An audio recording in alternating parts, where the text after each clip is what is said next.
the Twitch map. Alright. And, Tuller, I believe you were not here for the actual, first intermission session, right? Pardon me. Neither the first intermission nor actually the conclusion of the adventure prior to that. Oh, that's right. Or maybe I was here at the conclusion of the adventure. I I'm think not you were here sure. for the conclusion. It was, Ben that missed the conclusion. Things kind of blended together because the conclusion felt kind of muddy Mm-hmm. because we hadn't actually figured out what Raza was going to be doing. Yeah. So, someone else care to, remind us what happened in the intermission?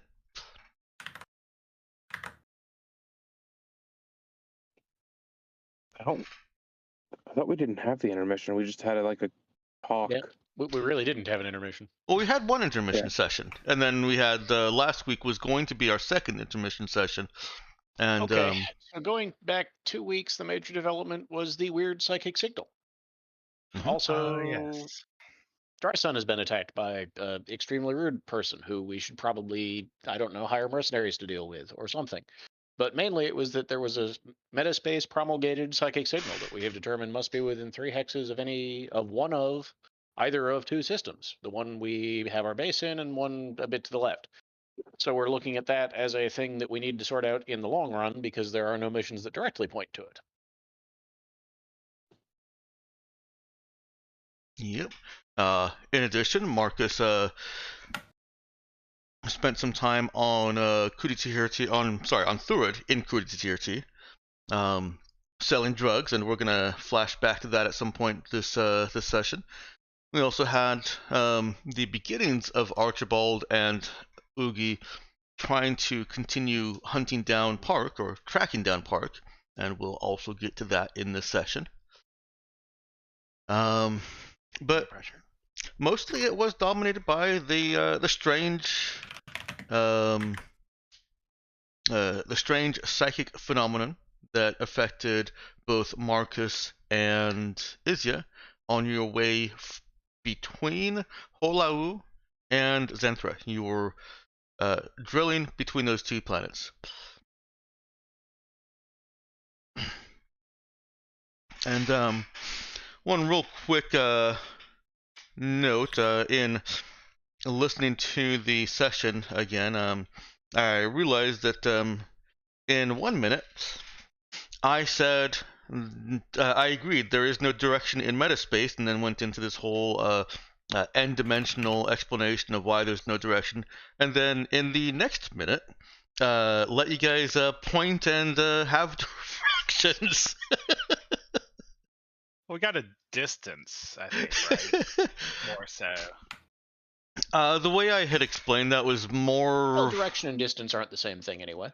It was more or less using direction, because I was like, well, Marcus isn't pointing very differently based on the movement of things, and so, like, pointing at a mountain on the horizon. We accomplished a very complicated transformation using space drugs.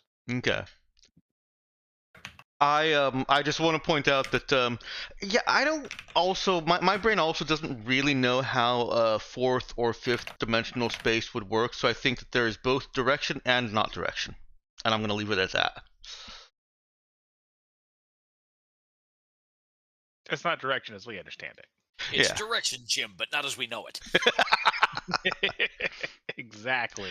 Like, I guess I could go and say that no, there's no direction, but our 3D representation lets us try and pretend there is. There, we'll go with that. That's what Natalia did. Brent Spiner is going to bang on a console for 2 minutes, and then we're going to have an explanation. Yes, something like that. Presumably we still have direction relative to each other. We're still moving around in the ship while in metaspace, right? So that may be yeah, that's true. A bubble. That probably has something to do with like a bubble around the ship. It does, yeah. I've fictioned that the drive as basically creating a bubble of 3-dimensional space within the n-dimensional space. Brent Spiner is going to make sweet, sweet love to the ghost of Leonard Nimoy, and their beautiful, emotionless baby is going to make sense of this for us. Tulare, we're on stream. The kids are watching. Yeah, but I mean, one of those guys is dead, and the other one's probably not going to mind that we made the joke, so it's okay. I think that's worse. I'm sorry. If there are children listening, I apologize. I'll explain the mechanics of how sweet, sweet love works. All right, I think that's enough recap. Also, Daddy, Marcus I think, sold some drugs. Yes.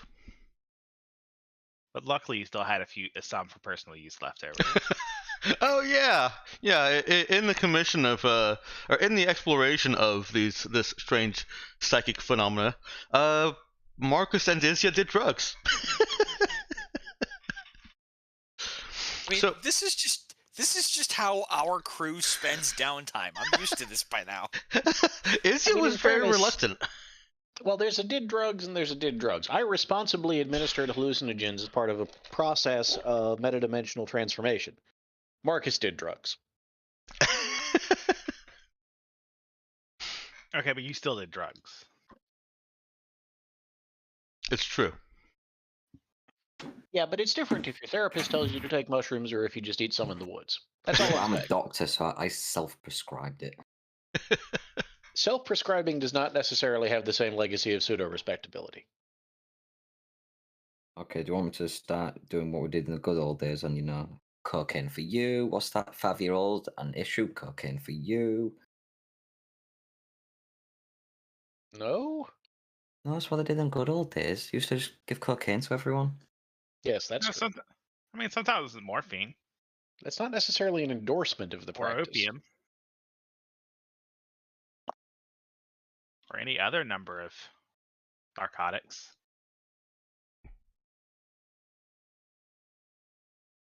Excuse me. So now you guys are you're on Kamiego. You are in Dry Sun.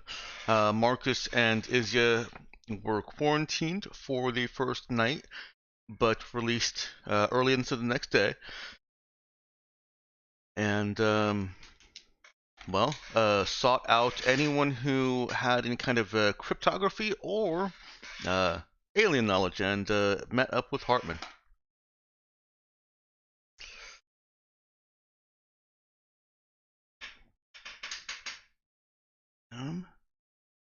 Would you guys like to jump into hang on. Yeah. Would you like to jump into scene? Anything you want to roleplay first, or would you like me to go over some more rules and detail stuff? Marcus did want to know one thing. Okay. Would Oogie helped him sell drugs? Yes. That's a scene. Well, actually, before you say yes to that, Okay. would I have or would I have had other things on my mind while I was on third? Yeah, I got a couple days. You could have easily accomplished both.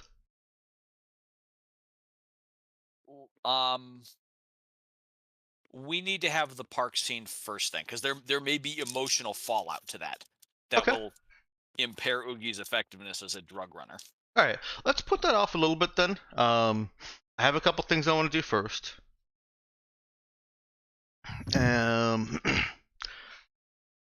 I will start with rules. So, I mentioned last week, I think, that there have been some changes, actually last session, that there are some changes to how missions are, the whole war thing, the missions and the stats. Your ability to call in support from Raza, has not changed in what it can accomplish. It is still, as it was intended before the last mission, going to be something to help you move past problems on your way to a bigger problem. You can't solve things, you can't solve big problems, but you can still, if you don't want to go through with planning how to get into a building to steal something, then you can use the war effort to solve that for you. If there's some information that you want that you think that people supportive of you would be able to get or give you, if you don't want to go through the roleplay of getting that, along with the time that that takes, you can spend war effort in a support capacity to get that information and not spend your time on it. We'll figure out exactly how far it can go anytime you think about using it. Anytime you look at an objective and think, man, I don't want to try and figure out how to get into that. An example that's not very helpful for Aura would be when you guys broke into the or you were trying to figure out how to get into the temple. That could have used assets or support to give you information, or for the asset side to just get you there. And I would, work the rest of the mission and the adventure accordingly to what parts you bypassed.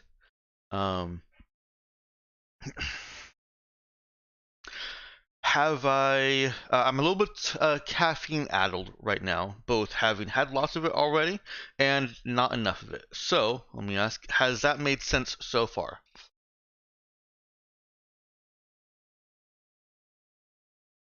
Oh, I don't hear anything. There's nobody speaking. I reckon it does to me. Okay. So the main change to this is instead of it just you just spending points and it works, you get a roll. It is a flat 2d6 roll plus your raw assets stat or support stat, depending on whether you're trying to accomplish something or get information. The bonus given by each is +1 per 4 points. So right now your assets are at 11. Anytime you need to call on assets to do something, you've got a 2d6 +2. The base difficulty is going to be 8. It could go up to a 12. Very unlikely. It's probably going to stay at 8, fluctuating to 6 for really easy and obvious asks, or going up to 10 for things like blowing up a city so that you can, do whatever, as long as that wasn't your objective. And with the Blowing up the city's just a side thing. yeah, blowing up a city, as long as it's only a side thing. And with your support at 21, Raza has a really good support base, and anything you ask that would be appropriate to that framework would be rolled at 2d6 +5, so a minimum of 7. There are 2 other changes. Actually, one other change to your side of it, and then a couple changes to the NPC side. When you invoke war effort, it is actually effort now. Effort is based on your logistics, and right now you have 2 effort. Anytime you do something, it's either effort for the session, if it's not that big of an ask, or it's effort for the mission. Pretty much just follows psychic stuff. Alright, that's it for your side of things. I touched on this very briefly last time, but there is no more boosting the NPC missions. They get their stat, they get their roll, and that's it.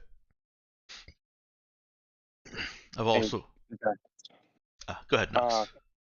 When you have the chance, could we receive a text version of the rule stuff? Yes, yeah. Thank you. The bonus that they get is a lot more simplified. It's just a +1 per tier of the commander and the specialist.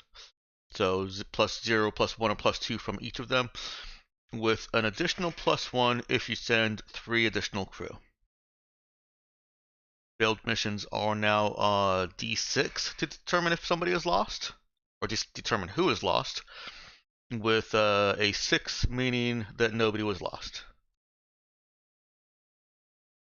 I think that's it. Any questions? Any answers? Can't guarantee the latter. That's fair. No questions so far. Okay. I know that this is a kind of a change, a big-ish change to what I had written and presented to you, but the previous system had some flaws that needed to be worked out, and this feels like it should be more engaging because there's now the potential that what you wanted to happen won't happen. And I feel like that should probably actually make you more likely to try using it.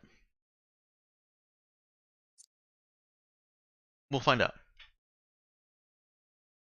All right. Get back to my notes here. Tulare, I can't imagine you did not, but did you have a chance to read the mission report as well as the mission slate? I did. Yes. Okay, great. Did you use the opportunity? Sorry. I'm too tired. I don't think I got the joke. Sorry, you said you're just asking. Oh, if he had the opportunity to. Oh, oh, It doesn't Jesus. necessarily mean that he did. I wasn't a slight to anyone in particular. I'm just tired. Semantics. I love semantics. It's the difference between can you and will you. Will you? Yeah. Yep. At which point you simply start saying, "Go do this." Well, then I'm going to start off with a bit of news. It is in relation to the Audruma Freedom stuff. And I realized You used to be cool, right? that is correct. All right, let's get that copy pasta over here. I don't think copy pasta means what you think it means. No, it probably doesn't. But it is a much more fun way of saying copy paste. It is. It is. At least I'm not calling it creepypasta. I mean, you'd have my attention.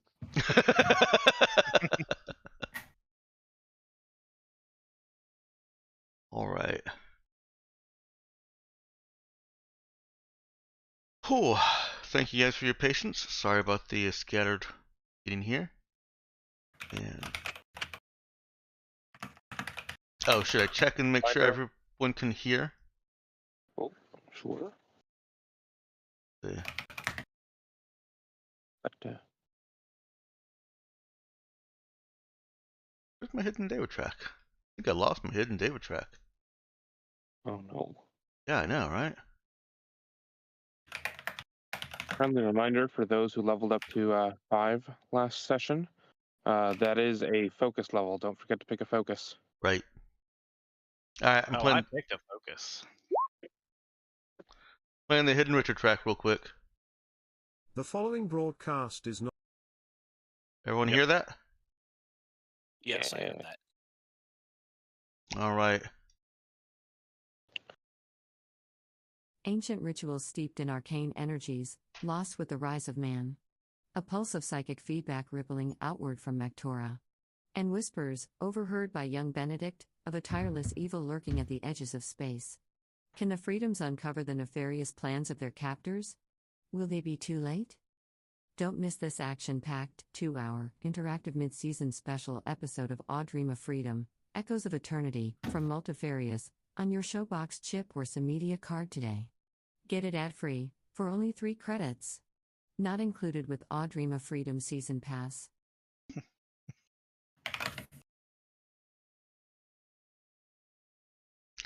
It's all the extra details. That do something. And yes, that is that goes hand in hand with You Used to Be Cool. That is the 2-hour special that the Rosagers were analyzing in their off time from playing Delta Rain to correlate to the psychic phenomena. Forgot we never called that.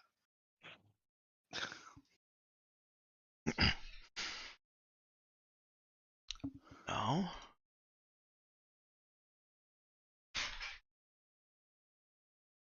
You know what? Let's after that let's start things off with a wild trip. How is Marcus doing as he's coming down from his trip? Don't know. He's starting to now feel the effects of. Was it Whisper of Shadow? What is starting to feel the effects of that? Whispers in the Shadow or something like that. Whisper in Darkness. Yeah, Whisper in Darkness. That was it. Mm-hmm. So close. Yeah. So So close. nah, he's currently going through that and is just I don't know, getting real comfortable in his chair, not wanting to leave it right now. Oh, but the chair feels so high, so far away from the earth.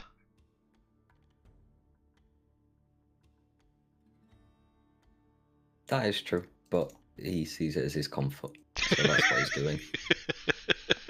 Like, just ignore the world, tune everything else out. This chair isn't moving, and neither am I. Are you sure the chair isn't moving? Go ahead and get a mental save.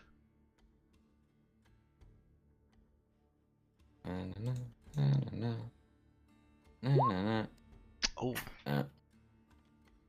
No, the chair is definitely falling. In which case, he's gonna Slowly. slide off, get on the floor, and like just kind of like hug around it. Just cuddle it.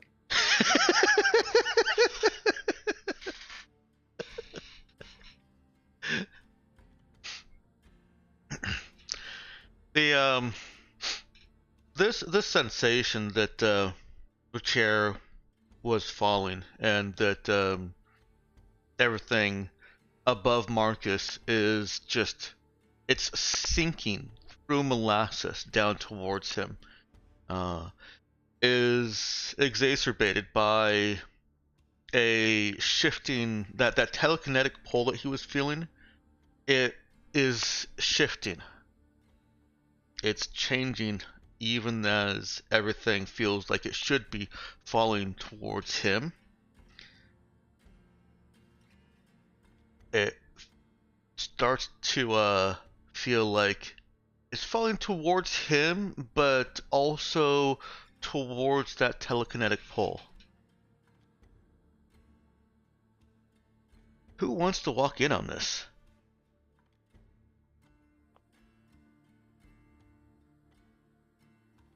Nobody?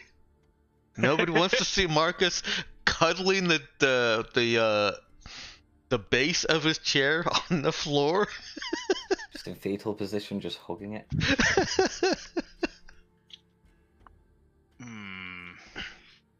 Don't make me roll an NPC. Why, it'd be funny. Alright, let's I got it. I mean, you got it? Yeah. Oogie walks in with a data pad. He's half distracted.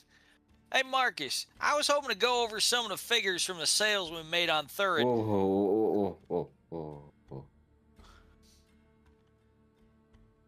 I can't hear you from up there. Come down. Oogie Come to the floor. Oogie gets down on his hands and knees and puts his face really, really close to Marcus's. All right, I think this clears up the discrepancies. I can see where the missing inventory went. And Max is literally just like staring at the floor, just like not looking up. Like, yeah. Sounds good. Yeah. Where? Yeah. It's Have you ever in thought you. how we're just like circling around in nothingness, nothingness that is slowly expanding now, but then being consumed at the same time? Oogie's getting drawn out along the event horizon, just stretched into Oogie spaghetti all the way around in this vortex. The word inventory is just echoing. Inventory.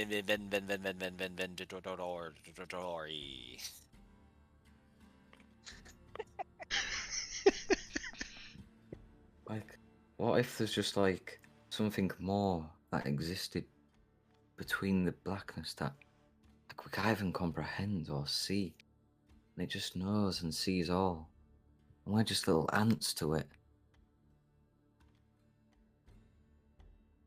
Oogie just lies down on the floor next to him, puts his hat over Marcus's face. It's gonna be all right, buddy. Yay. I don't think I've ever been on one this bad, but I reckon you'll get through it eventually, so long as it don't kill you. It ain't gonna kill you, right, Doc? Marcus just smiles in the blackness now.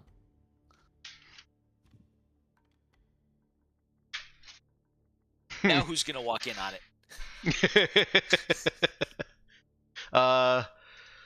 Let's go with Hartman. Oh, no. Even better.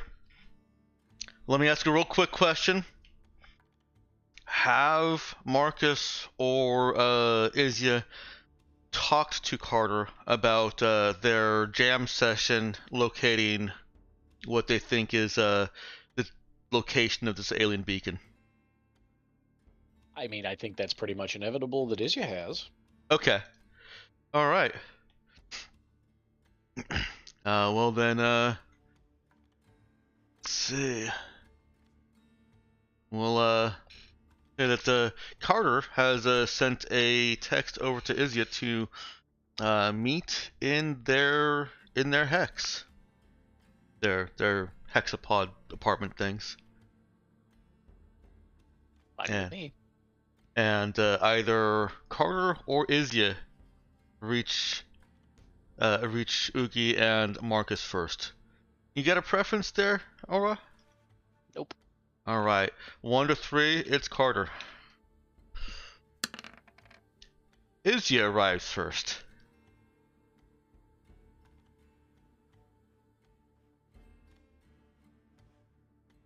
Izya just sort of looks. And he looks. And he shakes his head. Oogie makes eye contact with him and then refuses to break it. Like, unless Aura like backs out of the room, Oogie's just making eye contact. Well, I can't say I'm surprised.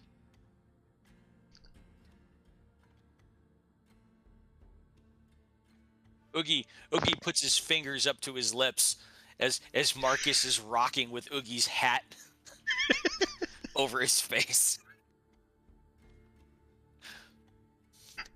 Baby sleeping or something.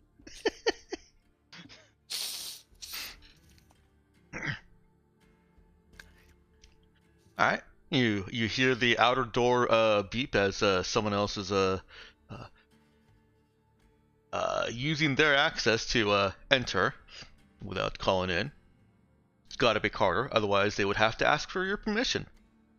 And a few long strides later, the inner door beeps and Carter walks in.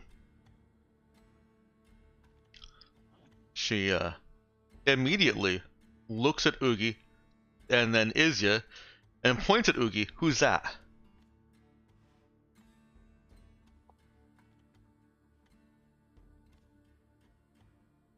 Well, his name is Oogie. He's been with this team for quite a bit longer than me. She looks at him again. I'm so sorry, you're not wearing your hat.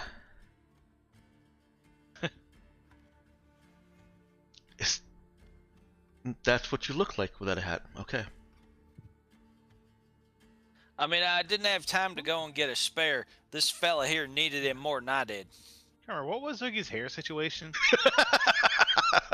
a good That's question. a great question. We're about Is to there, find is out. there a reason Nookie's always wearing a hat? That's all I'm gonna say. That's a great question. He'll come back to you. He'll come back We'll to you. come back to that.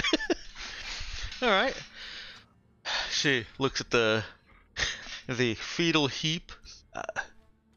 Is I don't like the way he said fetal. Oh, that's what Max is. He's in the fetal position, hugging the chair. Oh, I know. With that out of his face. Oh, I got it. But fetal heat. Okay. He looks at the heap of fetuses. Oh, good God. and she says, "Please tell me that isn't snow. That isn't snow. You're lying to me." You asked It me never to tell snows you. on Camiego.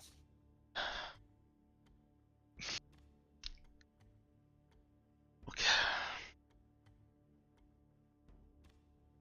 Is she going to be okay? Eventually?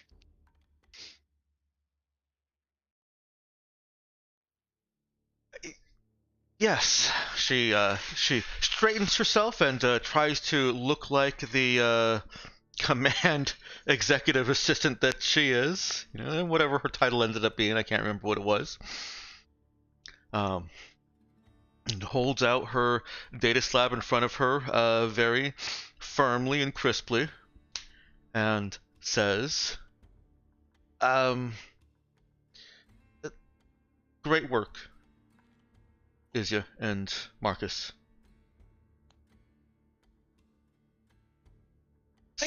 Seriously, is he gonna be okay?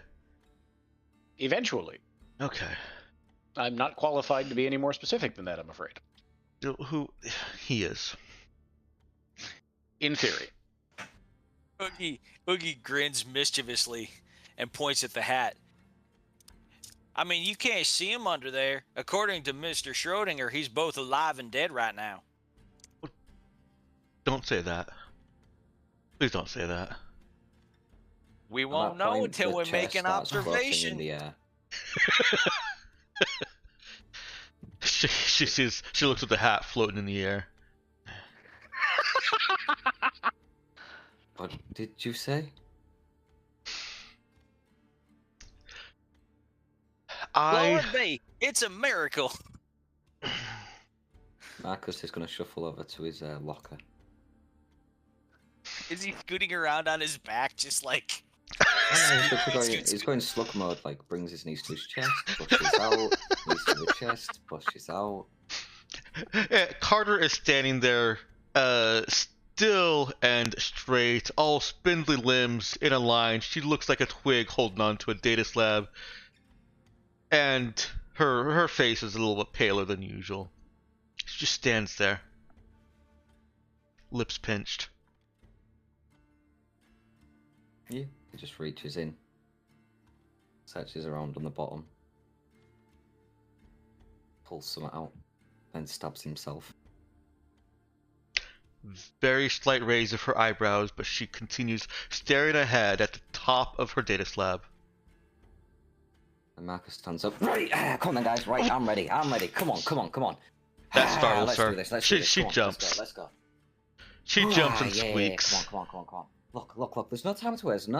We've got to do this, right? Come on. I can do this.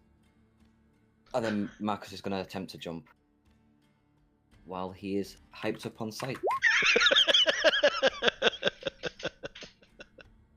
Uh-huh.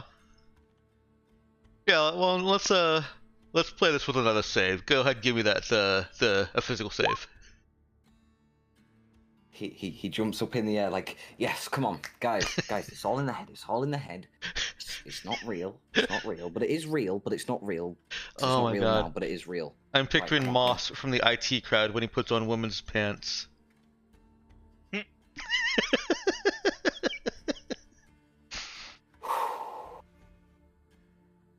Okay, He just smiles.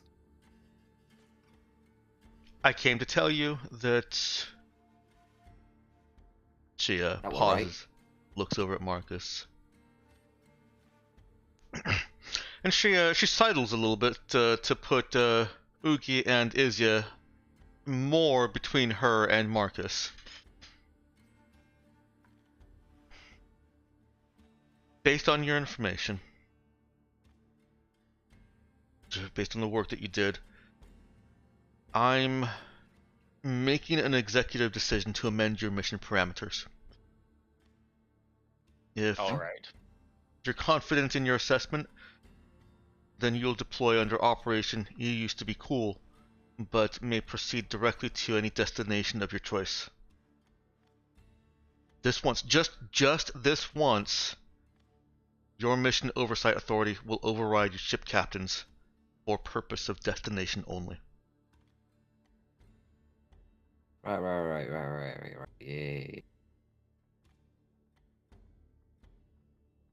Do you understand what that means? No. Marcus is just standing there grinning. She looks at Izya and Ugi again.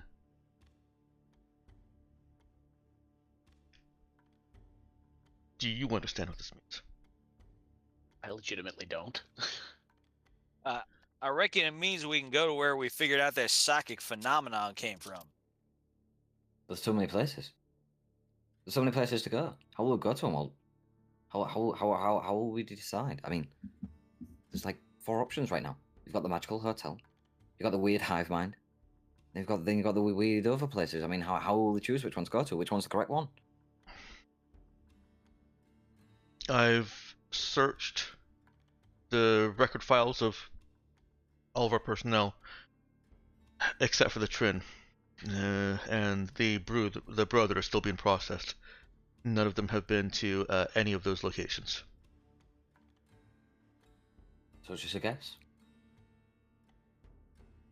We'll just never know. We'll just have to go to all of them. Might talk to Eclipse. She was an assassin, and there's a lot of information about her time spent before her planet got wiped that we don't know. Right. The other 2, I can assure you, have never been to any of those. Yeah. Okay. Out of character, didn't we get a tip in that newsreel that told us where we were going? It depends on if we think that the TV show and the event agree on the location. I thought Dexter said that the Razagers like did some kind of meta-analysis. Yeah, what they basically did was try to discern if the... Hang on, where's that? Oh man, I didn't pin those. Okay. Was try to discern if hang on, I'm actually scrolling up to it right now. If there's any reasonable correlation between the 2-hour special and the actual event phenomena. There were too many coincidences, including how quickly this 2-hour special came out. They usually have longer production times than that. Not years or half a year like now, but still longer than a couple of days. So there was some concern that theories that perhaps Multifarious had advance notice of this, and that's what the Razagers were trying to suss out. Do they think that Multifarious had advance notice of what was coming, so that they could tie this episode into it?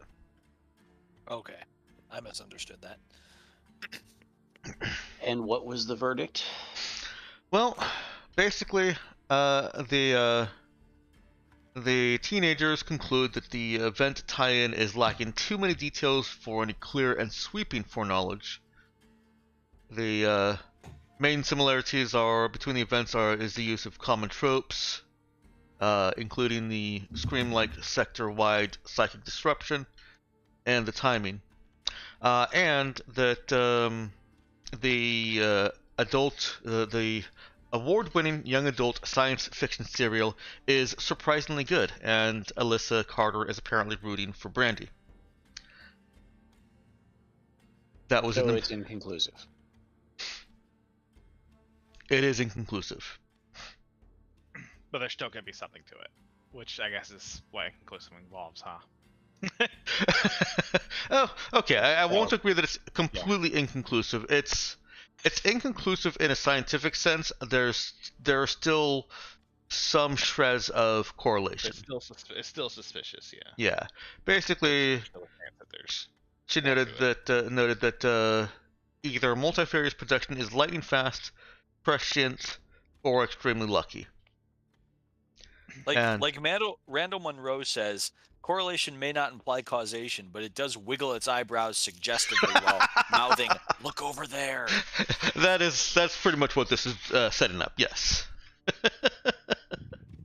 So, based on the cryptography and the work, the telekinetic sense that Marcus was trying to pin down, that the three of you, including Hartman, were trying to pin down, Carter has, for this under this one mission only, if you deploy under it, has changed some authorizations so that normally when you go out on a mission, your captain decides what the drill is, what your route is, everything about that. She is changing those parameters so that you can tell the captain, no, we're going here instead, and that's part of your mission. So in plain English, if we choose to do "you used to be cool," we can also follow up on our best lead regarding the psychic signal. Yes, and if you, I'm gonna go take it out of character a little bit here because I think that the way Alyssa presented it in roleplay was confusing and would take a while to get around to the point. She's also willing to take a hit if you guys basically just blow off the actual mission and just perform your own investigation. But essentially have carte blanche to investigate. They don't have an official mission to investigate the psychic disturbance, right? Right. There's no official mission to investigate the psychic disturbance. The heads at the top want more data before actually sending anybody, and Carter is taking a chance that maybe you guys have done some work on the ground that will yield results. She does implore you to not fuck her.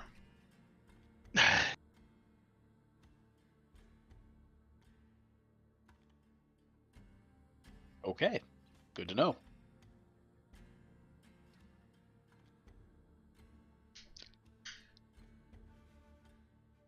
Right. And I'm going to pin those now. Oh, I know why I didn't pin them, because they're just going to get unpinned when you guys pick stuff. Do you guys want me to pin those mission stuff right now? Make it easier for you? Okay. You know where it is. It's in the planning channel, and it hasn't gone very far. Yeah, it's not that far back. Okay. All right. Alyssa makes a quick exit from your hex. Boogie reclaims his hat from the now manic Marcus.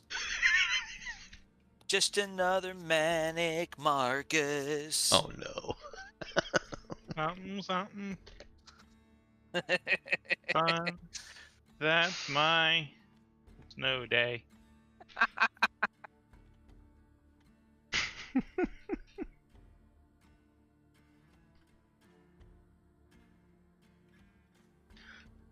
All right. And I think Nox, did you want Amaya to do that engineering thing now, or do you want to wait a little bit? I think that it'd be better to hold off.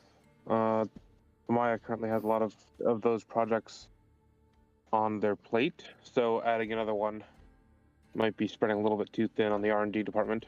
Okay. Alright, that's fine. So a couple more scenes I've got are obviously the two flashbacks. We've got Izio wanted to talk to Tally, and he also wanted to talk to anybody who might anyone who might be familiar with Audrima, Iolos, or Andiana It turns Ayali. out there is nobody, which seems to be what Carter was telling us, and that's fine. She's Except maybe Eclipse. Except maybe Eclipse, exactly. Did you want to talk to Eclipse? That's worth a try, sure. Okay. Then, let's see, let's go ahead and do that. Oh wow, No, my brain is not working today. It's not almost break time. We're still an hour away.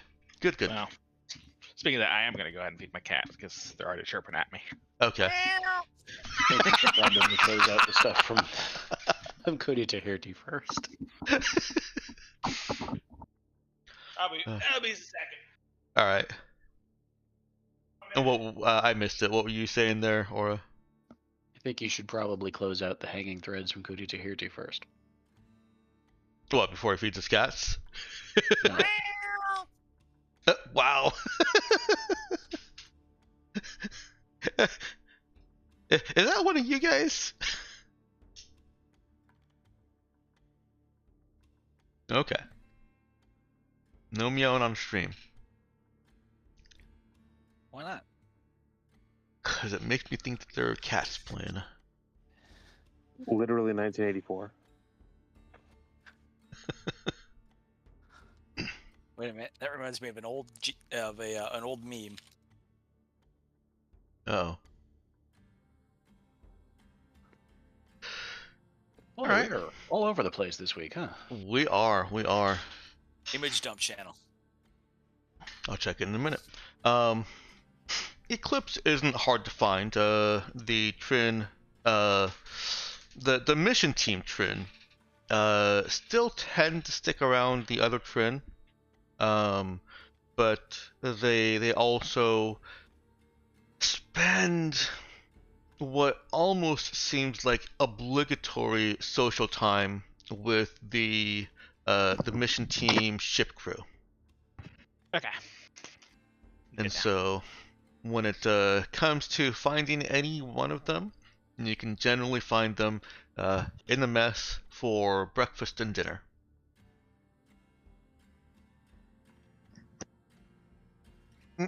Nice, Claire. All right. Assuming that Izya and anyone else who wants to go along with Izya to speak with a Trin assassin does take that opportunity, then come dinner time, you enter the mess hall and you do see all three of the mission team Trin sitting at a table with one other Trin that you don't recognize. You're also seeing some bros scattered around. Apparently, they're getting up to speed, and they're now being put into what looks a little bit less obligatory to them, but still some scheduled socialize with the human time. Socialize with the humans. Okay. And others scattered about eating their dinner.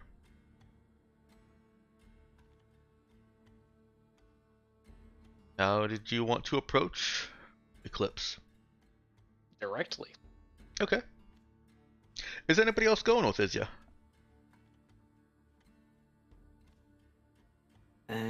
Marcus isn't.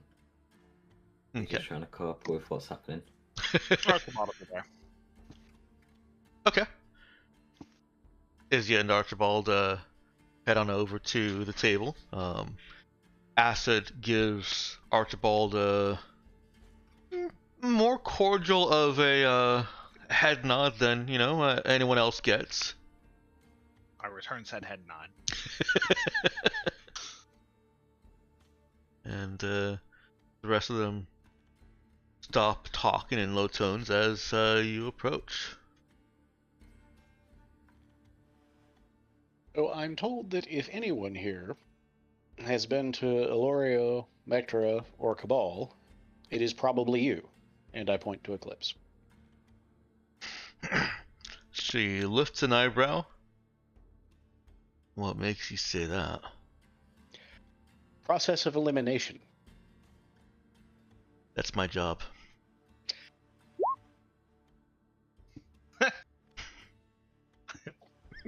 I'm gonna say It that's seems a like I have it taken care of for the moment. I don't know what to tell you. uh, Oh. Archibald's Have you? Archibald's mirthful it's- outburst gets a small grin from Acid, and the other twin excuse themselves, leaving only Eclipse. Has the process of elimination ever taken you to any of those locations?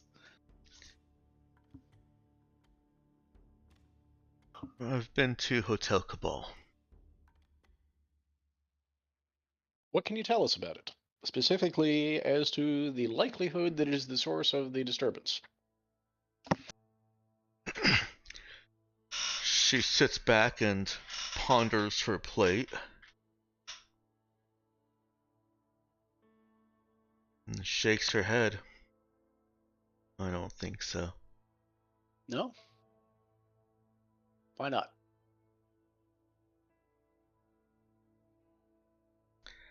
I don't think anything there is human.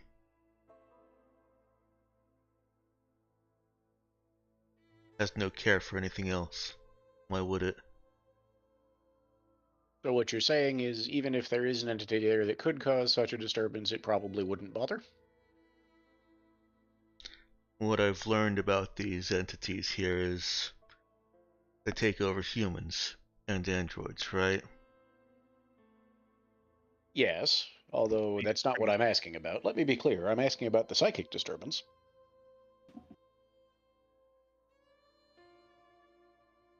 She thinks some more, then shakes her head again. It doesn't fit Cabal's MO. And real quick for y'all, the owner of Hotel Cabal is Cabal. Like the name? That's the person's name, yeah. Mm. All right. And I take it you've never been to Elorio or Mectra. No. Thank you. That was helpful. Yeah, I mean, rules out one possible location. Where is this one location? I'm having trouble finding it on the map. Yolos. Cabal is in the Eolos system, the same one as Ejo. It's a different planet there. Yeah, 0300. Yeah, pretty much. Top. Along the top. Thank you. All right. Well, I appreciate it. Sorry to interrupt. Without response, she goes back to her plate.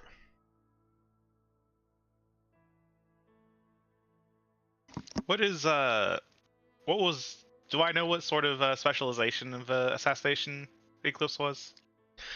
Sharpshooter, or if sharpshooter, I'll definitely trade notes. Okay. Yeah, let me pull her up real quick.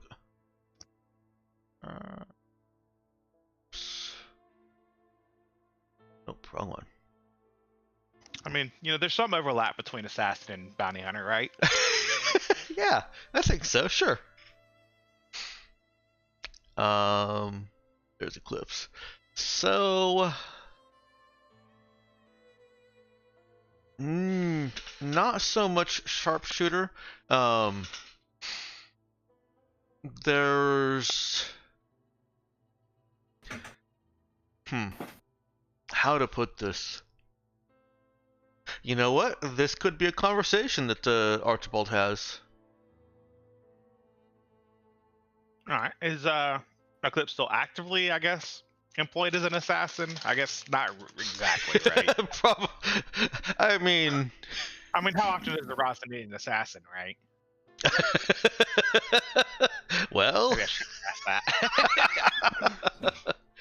um, I mean, I guess when they were on Trinity to Shade, there probably wasn't too much call. probably not. No, and it's a complex political dynamic because well, Trin assassins work for the government. They're typically not just your average, wet work mercenaries. That can happen, but she was not one of them. So as far as if she's still active, that would certainly be one of the specialties that Raza would call on if a situation called for it. Gotcha. So I guess I'll ask if they've been on if Eclipse has been on any missions lately. You Ross putting you working your old job, or?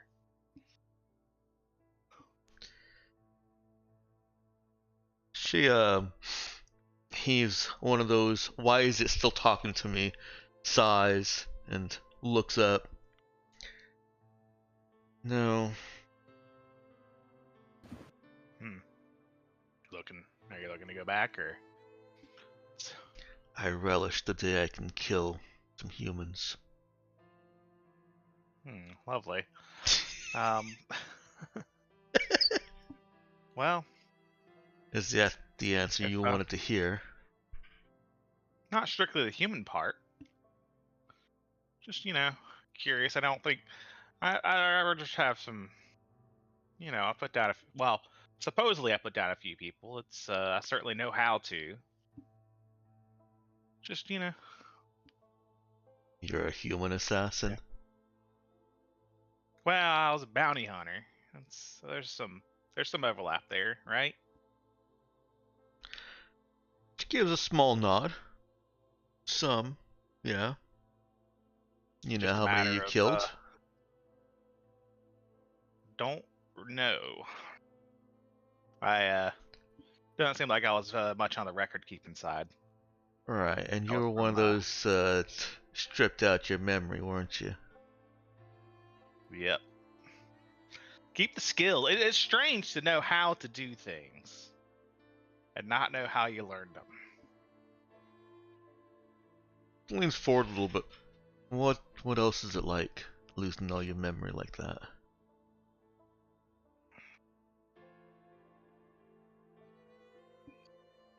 Reckon I haven't thought about that much. I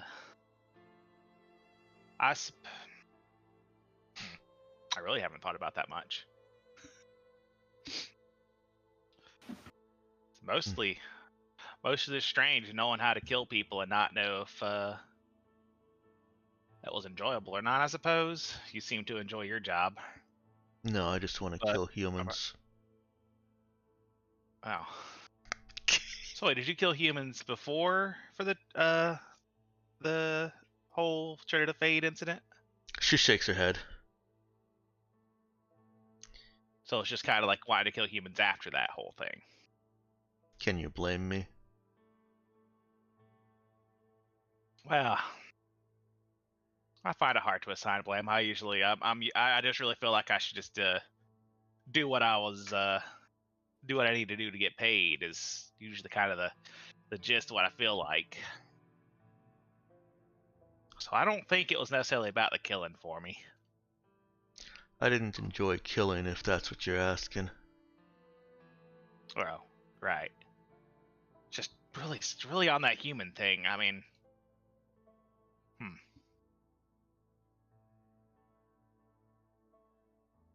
Well, so you, I suppose you were good at the sneaking part, huh? Maybe. I have some tools. Oh, and you, Trin, you probably got them built in, huh? Very slight smirk.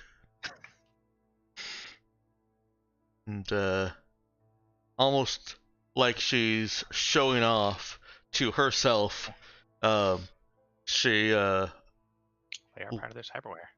yeah, she lets a cavity on her arm open up. It just looks like normal flesh. She is one of the few Trin that do not openly carry their cyberware all over them. Which obviously would be an indication to other Trin of stay well clear. And they obviously have it. They've got it hidden for some reason. What looks like a compact laser blaster pops out and extends a barrel just past her fist. She turns it over. Archibald can see that it's got almost like Gatling barrel, but it's laser oriented. It's laser based. Mm-hmm. Cool. I'll pull out my my sniper rifle and just is like, well, see, I've been thinking about that, but I'm not so sure about getting stuff installed in me. She looks eager, and you see the first actual enjoyment, the actual smile, like cross her face. It never reaches her lips, but there's something in her eyes as she leans to. Well, if he sets it on the table, she actually reaches forward to pick it up. I will say for a moment, Archibald like goes to stop her and like as a clear effort of will allows them allows Clips to have a look at it.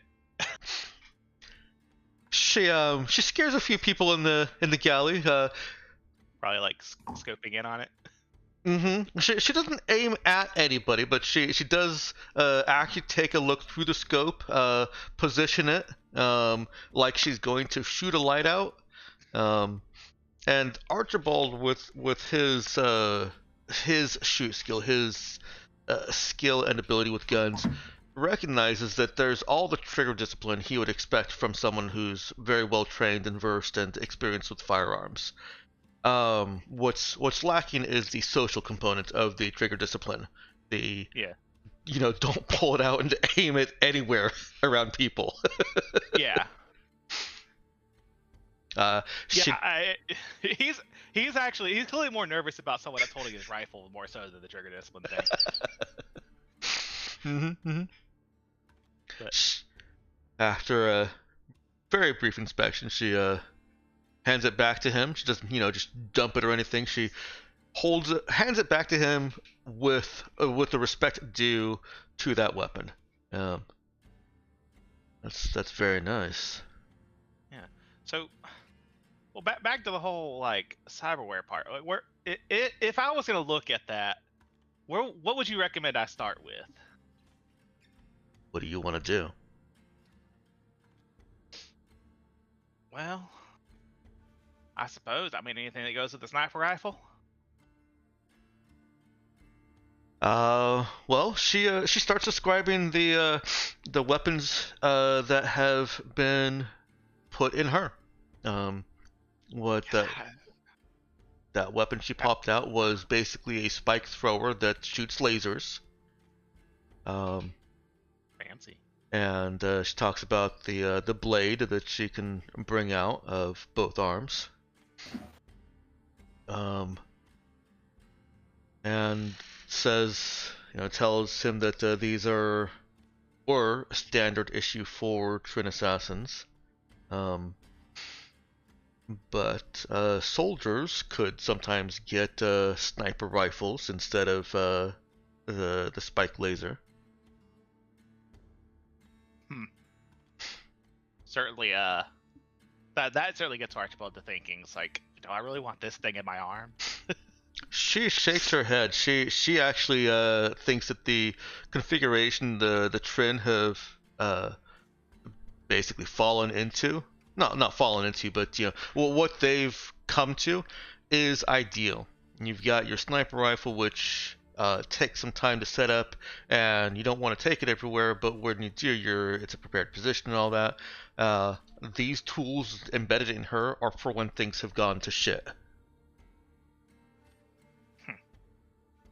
All right, I'll give that some thought. I think that's a. And then eventually I'll work Archibald towards getting cyberware, probably, maybe. Since apparently I'm making friends with all the trend. Apparently. Now, we won't quite say that Eclipse is friendly with him. Yeah. She's more friendly with his rifle. But relatively speaking.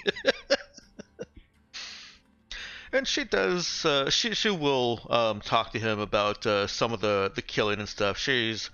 She's careful, obviously, not to reveal anything that she's forbidden from revealing, even though she no longer has a government. That's fair.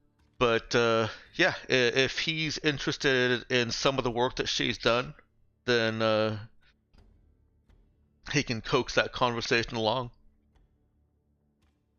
Yeah, I mean, it starts off, mostly starting off like, hey, what we're gonna do to be better at my job, and he's really hesitant to actually get cyberware, but if he keeps associating with trend long enough, I'm sure that'll change.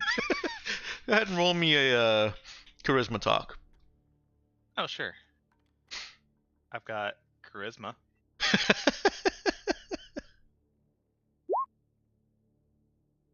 Yeah. Oh, the worst, not the best. The most revealing thing that he finds about her is the installation of an eel-skin capacitor that makes the opening of electronic locks a lot easier. You as a player know what the eel-skin capacitor is. Yeah. But yeah, she talks about it in terms of how electronic systems or electronic security systems are no longer, or not an impedance to her. Good to know. And expresses that as something that would quite possibly make him better at his job. Yeah. Essentially Eclipse's recommendation for like a first. Yeah, yeah. And I'll take it under consideration. Basically just a way to brute force through electronic security. Yeah. Without skill. Yes. Yeah. Like I feel that actually kind of I think that fits Archibald too. Because like he can do physical security just fine. He was a bounty hunter on Kamiego, but right. I imagine the electronic stuff is a little bit iffier. Yeah. Yeah. You can. I mean. You can use sneak to get through it, but it's not quick, and the discharge is like boop, you're in. It's not quiet or subtle, but boop, you're in. Okay. It's at this point that I'm going to check and see if Oogie is back. Yes. Okay. Thank you for not jumping into the voice to announce. I hear that's somebody's pet peeve. I always feel a little bit bad when I have arrived. I always feel a little bit bad when I put something like that out there, because like I know that a whole bunch of people do a whole bunch of people's pet peeves, and like they shouldn't be made to feel bad about it. It sends that as as a text message to everybody whenever anybody joins a Valheim server. Oh, real cool. Jeez.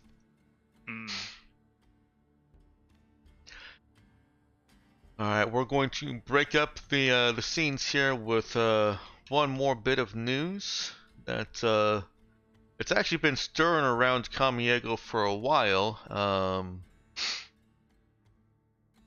but hadn't quite reached you guys with just how busy things were for you.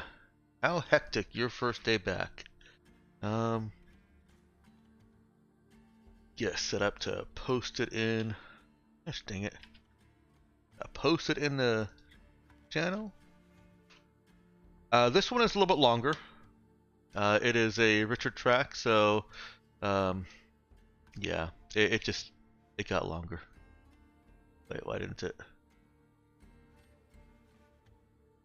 Oops. Okay.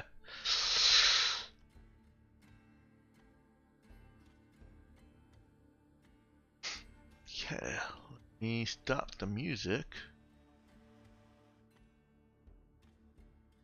Stop. And I'm not going to test because you should still all be good. The truest test of any leader's strength is how they choose to conduct themselves when their enemies are their Take too people long, we'll and start the questioning. battleground, their home. In this, Tajima Shiro, the Tiger of Honbei, a man known for deadly efficacy in mortal combat, ruthless cunning in strategy, and for his limited tolerance for nonsense, has shown his people he truly is the leader they need and deserve. Unprecedented in all of the United Imperial Shogunate's history, an election will be held to decide who will be emperor. Shinobu has a heavenly right, he said in his announcement, to embrace the end of times, supported by a leader best able to meet their needs. Emperor Tajima Shiro has shown again? his character. We here at ABN News hope Shinobu will show theirs. This is Richard, signing off, as a planet's people prepare to sign their fate. Did anyone hear it? Was it just me? Oh, you didn't hear it? No. Oh, I'm I sorry. heard that just fine. Oh, weird. You can play it in the Yeah. Sorry, I guess I should have Richard that one. Yeah, it's weird. Usually I don't have any issues. Yeah. Did anybody else not hear it? Okay, it was just you. Weird. There's one more news event, but I want to wait until I don't want to keep playing them all together. We have got about 45 minutes before our break, and I'd like to get an idea before we get too far into the roleplay of what you guys want to do for this next set of missions. Okay, but he's gonna be really upset if he doesn't get elected, isn't he? He might be, yeah. Well, Here's the plan, guys. Oogie for president. The leader Shinobu needs.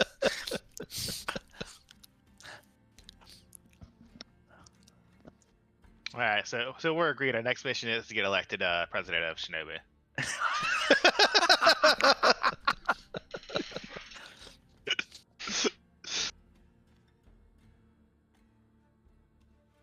there.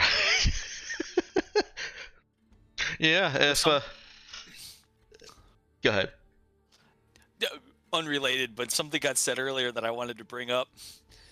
We need to have an in-universe movie called Snow Day, and it's all about Marcus just doing tons of cocaine. Why do you think I made his last name Snow? Saw this coming a mile away.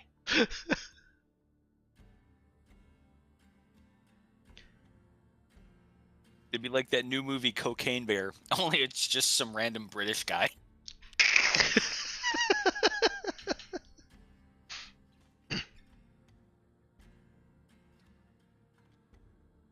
There's a movie called Cocaine Bear. I'm out of the loop. We'll talk to you about this during the break. I'll Yeah, give you a let's link. hold on to that. For Nox's information, is Amaya keeping track of all the mods or maintaining all the mods?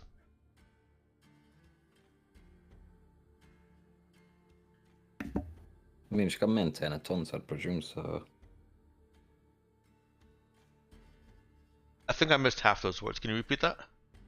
She can maintain a ton, so I Okay. presume she is. Yeah. Okay. Yeah. Let's just go with yes, Nox. Yeah, that weapon, yeah. Until that starts cutting into things that you want to do, and then basically, I guess you and I can talk about what the engineers on your ship can get their hands on, because you don't really need it.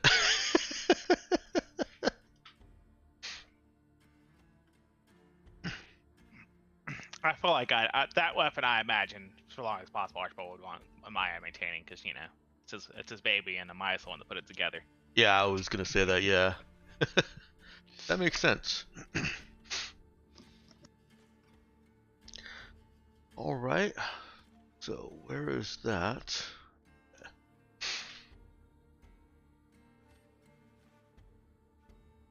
Okay. Let's first decide who's getting the promotion from Eagle and Wren. You actually have 4 options, I guess. I wouldn't say that Nova. I wouldn't exclude Nova from that. I've already allowed Riley to get promotion. Actually, put that in there. -1. So, if we are not going to do the mission on Ka, it makes the most sense to give Tally the promotion and then put her in charge of it. Okay. Do you want to decide the missions before you decide those promotions? Does that make more sense? In parallel. Okay, in parallel. That Because works. I agree with what Aura just said. I think that's very that good makes sense. Perfect sense. Okay. I also think that just from a different perspective, in terms of characters that make sense as mission leaders, we want at least one that isn't Harry, who can go do things, well somewhere. So there's that to the argument too. Okay. I mean, I don't know Wenzel all that well, but if we would give him the promotion, he'd be a C2. Yeah, I'm sure it'll do something on everybody. I'm looking at more, who gets to be in charge of things type of deals. Mm-hmm. I mean, if you're talking about, like, putting him in charge, I don't really see Axel's leadership material. I mean, he's... A Terran burnout turned to a life of high-stakes, low-profile card games. It depends on the mission. I could see him thriving in some locations. Yeah, no, it does. So, the argument with Tally is that But as a probably she'll leader? be good in charge of outdoor missions, given that background. Yeah, I'm forgiving Tally the promotion anyways, if only because she's had a little bit of screen time with Izya. If we need to go to a space casino, let's give Axel the promotion. He can go play Baccarat while we, steal stuff from the vault. But, like,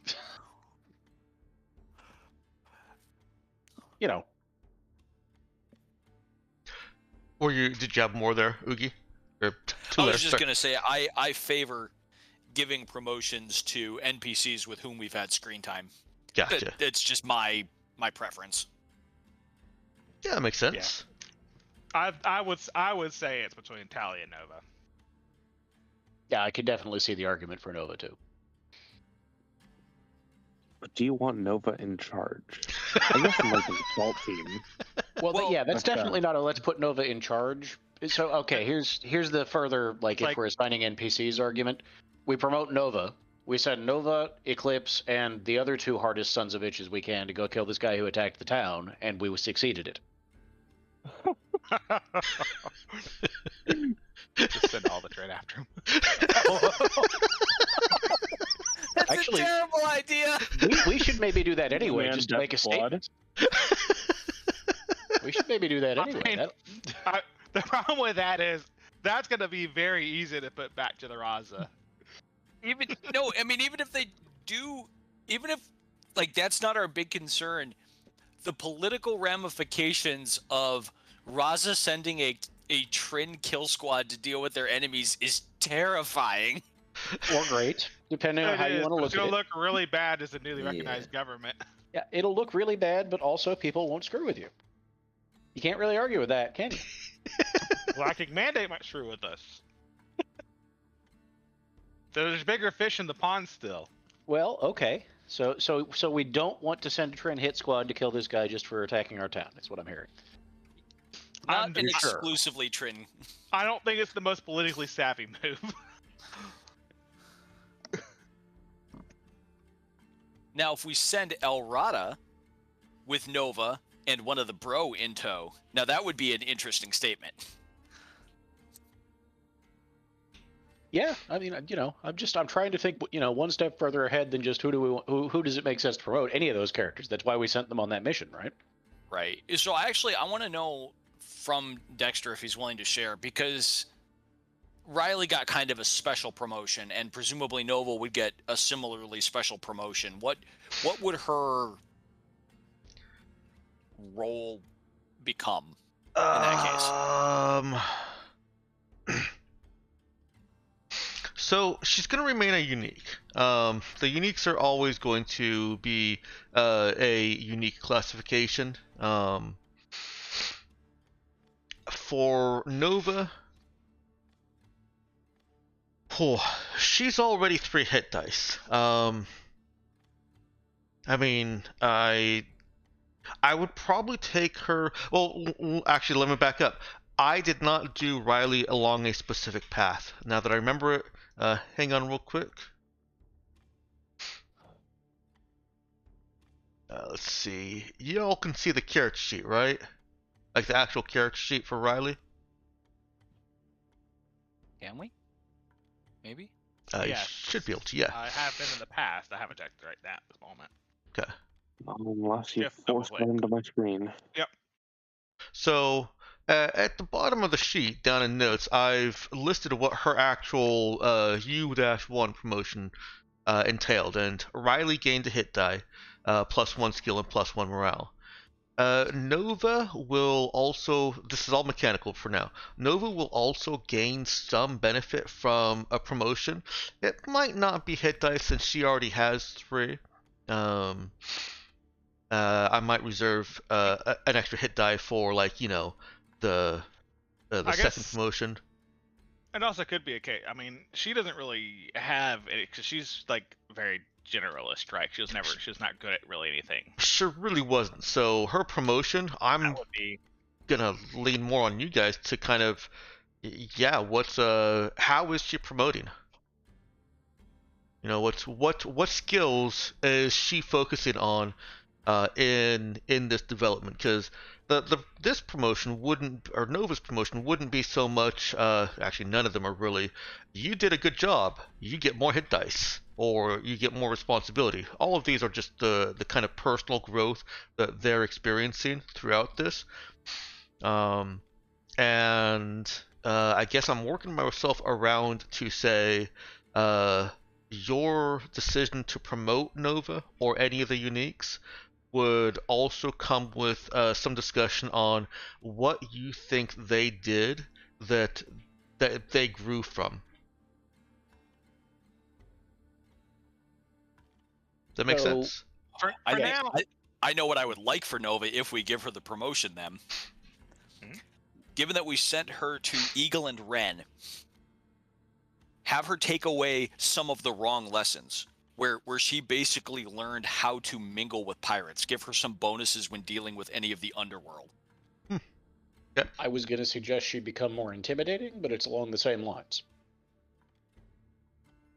We sent her It there to sort of be the heavy, right?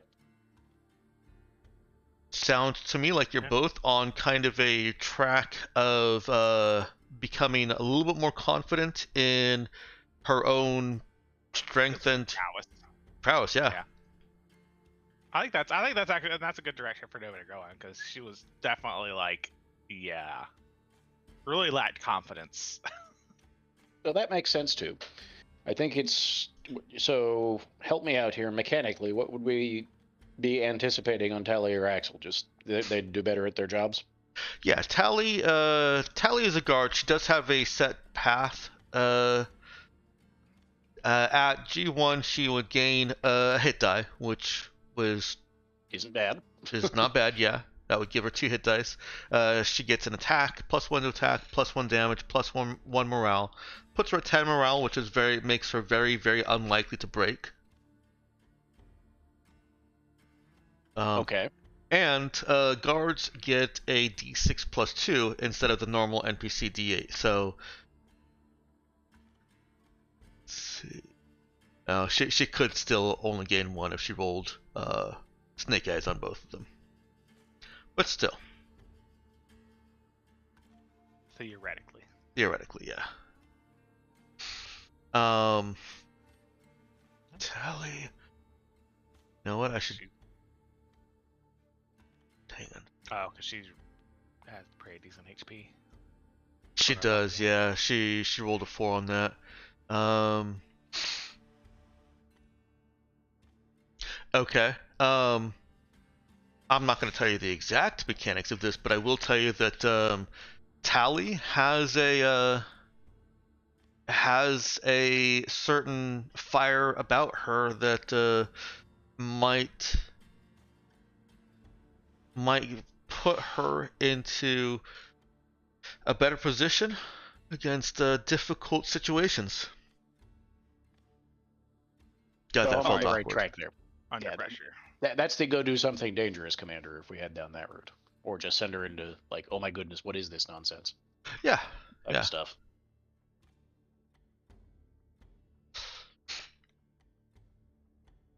She Okay. is listed as a fearless adrenaline junkie. Right? Well, it, let's- it tracks. Let's leave those as our 2 options for the moment. Then that we will upgrade Tally. We'll promote Tally if we decide to leave the comm mission to NPCs, or we'll upgrade Nova otherwise. Does that sound all right? Seems rational. Works for me. Okay. All right. So now we have to get back to deciding the missions. That was also the whole Parker thing, right? Yeah, well, I figured we'll do that after the break. After Make that, sure that we've yeah, got something that's to fair. look forward to after the for some less exciting part of deciding what to do.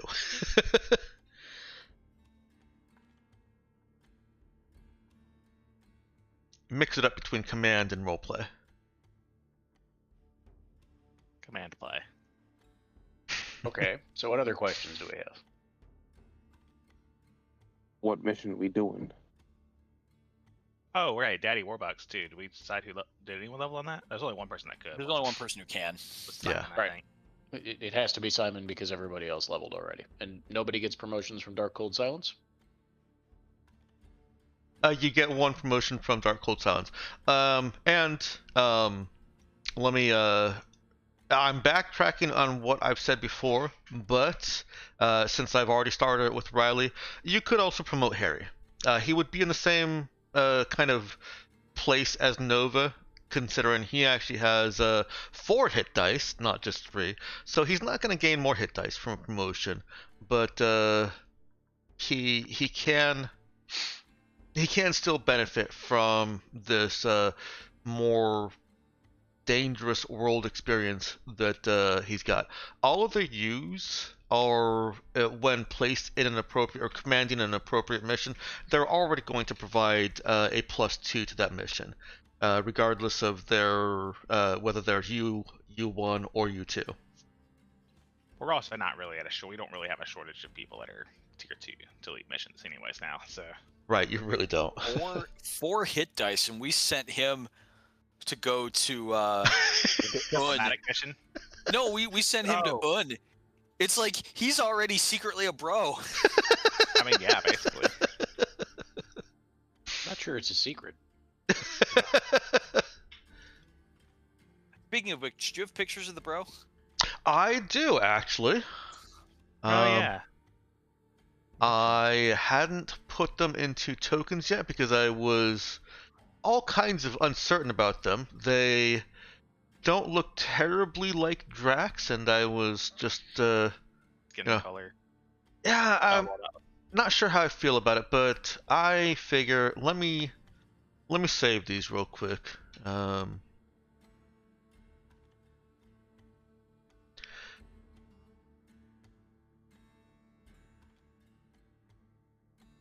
Alright. While you're doing that, I'll continue to talk about the planning. So I think we have 2 missions that we are considering as the one that we send the mission team on, our PCs. And it's either Sunset Infradrive or I'm not saying it's aliens. One of those 2 is the one that we want for the mission team. Is that correct? Well, when we were doing the main discussion, I guess how strongly we feel about investigating the psychic disturbance, because that one we basically would have to do. Yep, that actually changes the calculus from where we left it. I'm still for Sunset Infradrive, but yeah, you used to be cool. That was the one. Yeah, that's the one where if we take that, we also have permission to basically go wherever we want to try to investigate the psychic disturbance. Yeah. So we're certainly not doing Nox Fleet's new supplier or Firemark or Starcross levers. I thought those were Nox Fleet's new supplier and Firemark would be left to the away teams if we did them at all. Like I said, the mission team's not going. Although interestingly, Starcross Levers has a casino in it. We could promote Axel. Oh yeah. The Axel angle. So Dexter, that female on the right or on the left, that looks like Furiosa. I thought she looked familiar.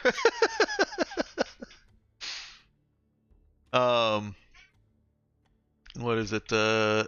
Artflow has some new features that let you adjust the pictures that you've made afterwards. Their AI isn't very good at it yet, and it's very difficult to get ears and chins and stuff that don't look like they are strangling jewelry. But those are what I made from my prompts were Drax as a female, portrait style, scars on face. Artflow does not do well with scars either. That's still pretty good. I like it. Yeah. They came out looking more human than I wanted, because I still kind of internally I think of Bro as looking a lot more like Drax, but you know I can't make a whole race characterized on one superhero character. So there we go. These are also big people. Yeah, those are actual size. Those pictures right there. Relative to the other characters. I don't think Uki has seen a female bro under 6 feet tall. Okay. And I was on Directory Station where they send all the runts. Yes. All right. So Marcus and Izya, or I guess really more Ben and Aura, how much do you want to investigate this psychic phenomenon? How important is that to you guys? I think it could wait another round. That is why, yeah, because that was the whole reasoning for the Rise of Command too, is wanting to get more information before we actually have an explicit mission. Yeah, and I don't said that we can look earlier if we want. I don't disagree with that. That actually is fine. So my one concern there is we've been given permission to investigate in advance, and I wonder if there's a reason for that. I guess in case we have any ideas that, like, do we feel really strongly about a lead or not? I assume the reason is that we put a lot of work into trying to find out more about it during the downtime. I mean, it's explicitly what Izya has been doing for more or less exclusively this whole time since we've been back. That's right. Tulare actually didn't get the benefit of that, I think, and I think we only briefly mentioned it in the recap. Izia and wow, and I didn't even really get into any details about the psychic event. I'm very sorry, Taylor. So I caught the gist of it. okay, and the part that I think wasn't included in any of the writings is that Marcus, as a telekinetic, felt a telekinetic pull towards something, and Izia, as a telepath, felt like heard whispers and felt Okay. what did I say it was? Or a kind of a pull. The impression I got was that it was a set of evacuation instructions that needed to be followed. Right. Is what I distilled it into. Okay. But it was like ongoing. It wasn't like a loop or anything. For Marcus, it was more of a pull. Right. Telepaths experience a susurrant beckon, carrying a mild compulsion to return.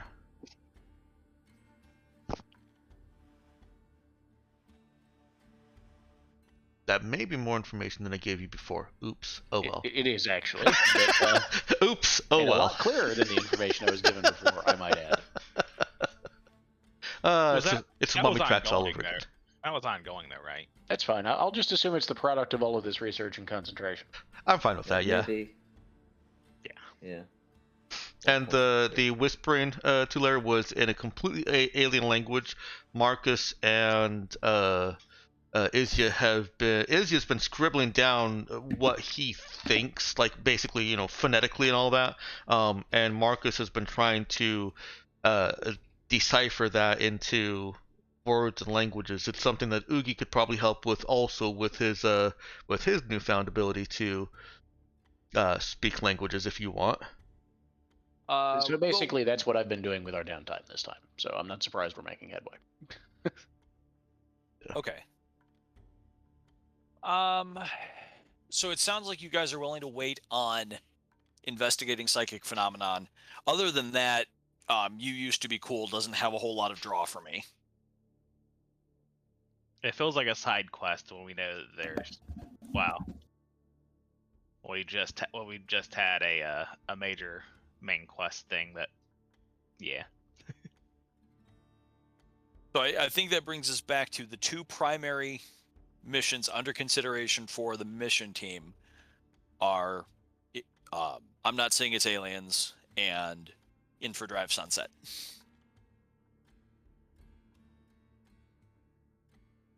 That accurate? Yes. That's why I understand it right now. Okay. I mean, Marcus doesn't mind going underwater. He works just as well underwater as he does anywhere. Yeah, Archibald's like no water. And as for the other stuff, I'm biased. I'm not saying it's aliens. Just looks like a very low priority mission. So my vote's on Sunset Infodrive. Plus, that Infodrive has been waiting a long time, y'all. Yeah. Though I suppose. I mean, Only a couple of rounds. I mean, technically, it's been waiting since before Darkstar War started. Yeah. It's holdover from the last campaign. Yeah. And hasn't there been a mission for the Infodrive? Like. Yeah. It was completed it. Every round.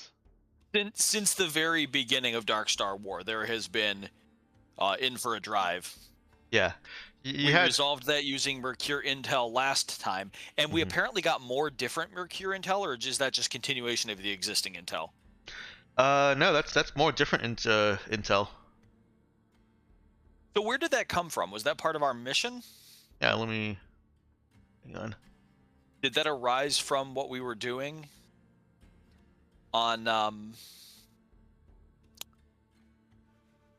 Centra? No, that isolated world. Bird. Bird system. It's Zendare. Bird system, Xanther, right? Or something like that. It's technically yes. It basically it is Intel giving you the location of a top secret deep space research station of Mercure. You could use that intel for something else, but gameplay-wise, doing so will likely make Sunset Infradrive much more difficult to approach, because the assumption there is that you know, They know that information is compromised. yeah. So this just goes into rules then. When you gave us the first intel, you described it as intel that we could use either to automatically succeed at a mission, Mhm. or to create a mission of our own liking. Right. But the nature of this intel seems to be the location of the infradrive, which we're going to go and get, presumably, either us or one of our NPC teams. Mm-hmm. Once we've done that, it seems like that would eliminate the value of that intel, whether we used it or not. Is that correct? Am I misunderstanding something? Because if it would, if the intel is going to go away as the result of completing Infradrive Sunset, whether we use the intel to do it or not, it almost seems like we ought to spend the intel to just get the Infradrive. No, I thought that's what we already did. if I'm you, confused now. sorry, go ahead. No, I'm just confused. So what did we? What benefit did we gain from spending the last Mercure intel? The last location of the Infradrive. right. So here's the question: Right. If we had done So now that we've got mission, the location. if we had done that mission ourselves, we still would have just gotten the location, right? Yeah, and you Okay. would have gotten it as a Mercure intel drop. Let me put into distinct buckets what you can do with this intel. You could make a different mission involving Mercure in some way. And you could, I guess you know, make they're Hmm? I think the trouble is it's kind of hard to conceptualize, because so far as where that intel is just the location of it. It's like, how do you apply that elsewhere? Well, you sell it to somebody. You sell it to somebody who gives you more information and gets you the location of some other deep space Mercure base. That's something that we'll figure out in the fiction if you decide to do that mechanically. But it So- would be a little bit bad faith to sell that information and also do the mission to and then basically attack that station, right? Well, that's where I was Well, trying hang to on. go with my Let me question, let me put these in the buckets before we ask questions, and then I'll. Okay, sorry, yeah. It's okay. The buckets might answer questions. So you could use it to create a mission that would use up your Mercure intel.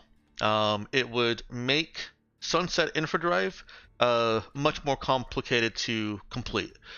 You could use it to complete Sunset Infradrive, completing the mission and getting the Infradrive, but you know, eschewing any possible bonus objectives that you might otherwise get.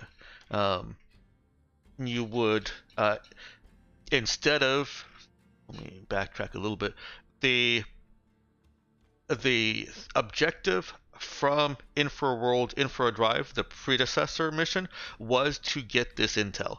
So when you spent intel to complete that mission, you got this intel.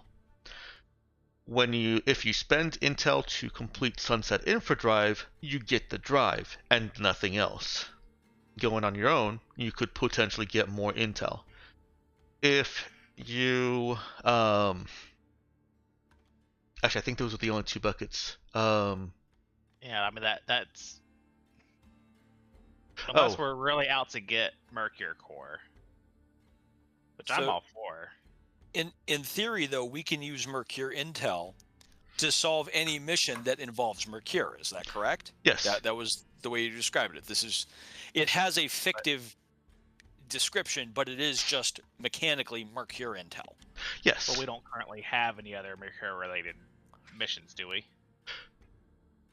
No, you don't. Not right now.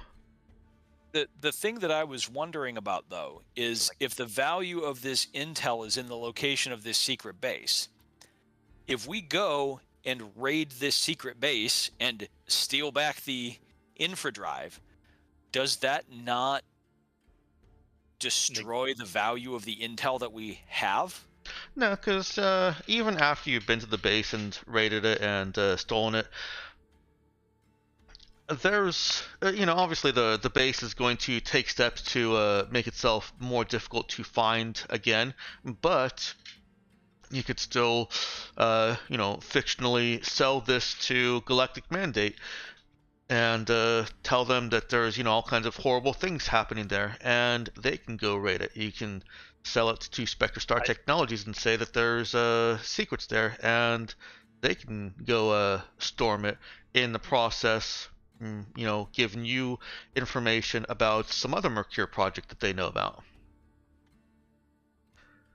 Okay. So going and doing a Sunset Infodrive yourself lets you preserve that intel for later use, and it doesn't destroy the value. In fiction, sure, it does diminish it a little bit because, of course, that base of operations, that station, is going to take steps as much as it can to prevent somebody else from finding it. But as long as you don't destroy the base completely, if you don't, I'll put that. If you completely destroy the station, then yes, the intel is destroyed. You could also argue that some of the, knowing more about the base after the mission could also re-add some value back to it too. I guess. Yeah. Ooh, that's a good call. That helps justify that. Of course, I guess if we get a second intel from it, then that's I guess. Well, no, I guess I can still make sense too, because you could gain intel about entirely separate Mercure core. Mm-hmm. That's all I really wanted to make sure of, though, that by doing the mission ourselves or sending a team on it, that we weren't destroying the reward we got from the last mission. Right. No, you're not. Yeah. So, okay, in that case, I'm equivocal about whether or not we do that mission ourselves or spend the intel to go get it. It sounds like an exciting mission. I had said that at the outright. I think that would be a very exciting mission to play through.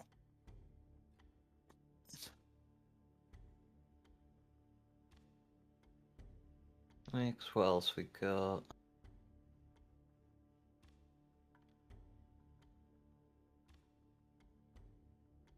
And then the other one I think that was on the table is, I'm not saying it's aliens, unless you're just double checking the other options. Which I think Ben said he thought that felt like a side quest. You said that felt like no. Well, so I guess it's confusing because I felt like it used to be cool, and I'm not saying it's aliens, are both kind of side questy, I think. See, I'm not sure that. Of course, now that I have a hard used to time be cool believing with they're not like so much anymore. It used to be cool, especially with the investigating the psychic phenomenon. Is definitely less side questy now. Right. I have a hard time believing that any of these is really a side quest. It's just that some of them aren't a end to a part of a narrative. Yeah. Those are definitely, both of them, I suspect, missions that will lead to more things later. Most likely, yeah. Yeah. So really, any of them is probably fine. Yeah, no, we could definitely do any of them. So I think the real question is, what do we think our NPCs are good at? Because that probably is the only way to break this tie. Again, I'm pretty sure we can kill. I'm not saying it's aliens with the right team. Still think, Tally. So we're pretty sure that one's, you put Tally in charge. You send what's her name, Asta, in case there really are aliens, right? And then you get two people who can swim, whoever that turns out to be. And I think Dexter actually did give us the list. Mm-hmm. Is Asta 2 yet? Oh, that's right. You changed. We can have up to 5 people now, can't we? And now adding people above the 2 is better. Yeah. So it's the 2 are still important. The commander and the specialist are still the most important. Their ranks directly add to their role.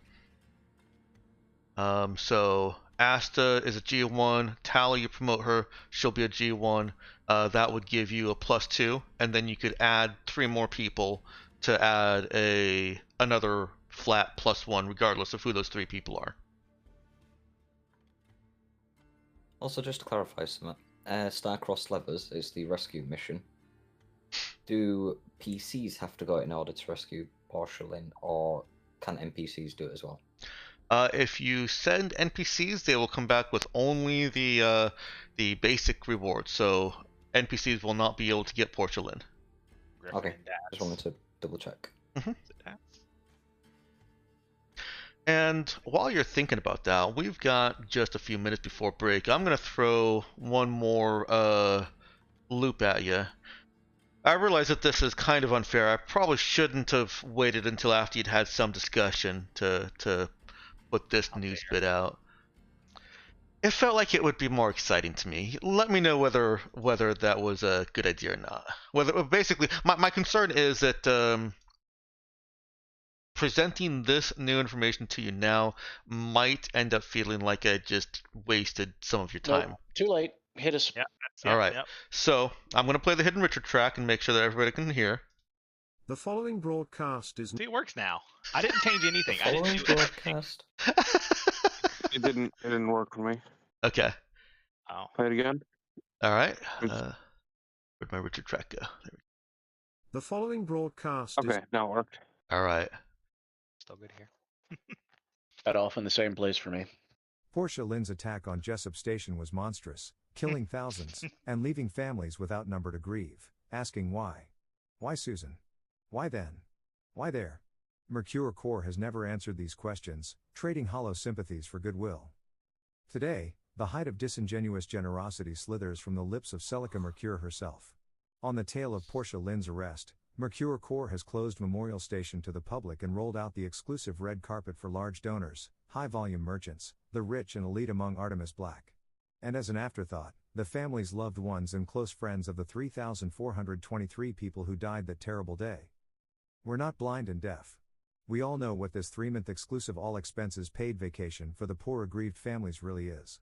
Play your sympathetic violin, Celica. Draw your string across their sorrows and rouse the rich and famous with your compassion. Or is there something even more nefarious hidden behind this sudden charity? This is James with ABNN, diving into the brackish politics of unworthy humans, so you don't have to.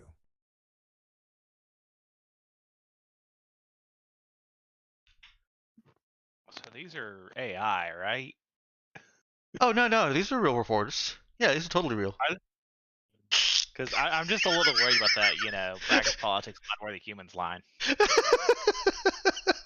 I think you mean unworthy humans. So you don't have to. Just a weird cadence on that sentence. Yeah, I am putting that to the AI. It's very difficult to get them to say things how I want them to say them. I mean, not the AI, the voice generator. Yeah. which is AI. But not true AI. Not like these. Not like these secret true AI hiding in the background. They only put on their true AI cap on Tuesdays and Thursdays. Other times they're just human. Come on. Uh-huh. So, anyways, I mean, you're just because of the whole Portia Lynn reference, I guess. yeah, I realized too late, I think, that waiting to present the news that involves Portia Lynn and when there's a mission that also possibly involves Portia Lynn was probably not my best choice. But that also suggests we can potentially use Mercure intel on that mission. Just that the consequences might be terrible. Well, don't forget us using that mirror. For using it this round essentially makes it more difficult for us to act on the infradrive mission, right? Mm-hmm. Potentially. Means we probably have to go ourselves. The Starcross Lovers mission, yeah. The expectation with the intel that you have is that you will be able to find and fly right up to the Mercure hidden deep space station and just land in a dock. Without the benefit of the intel, you will have to probably find it and figure out how to get on board. So I feel like I'm missing something with Star-Crossed Levers. I don't remember if I've heard of Portia Lynn before. Oh, right. That's meaningful. Portia Lynn is the Well, she is the captain of the Raza, or was until The events that started the campaign. the events that The started the previous- campaign. Yeah, she Yeah. has a long history in the Raza as the captain of the Raza before the Darkstar Vacant campaign began, in which she was blipping around the sector and blowing up various megacorp assets. Yep. Said Just casual flipping being terrorist. much easier with Amphidrive. Yes.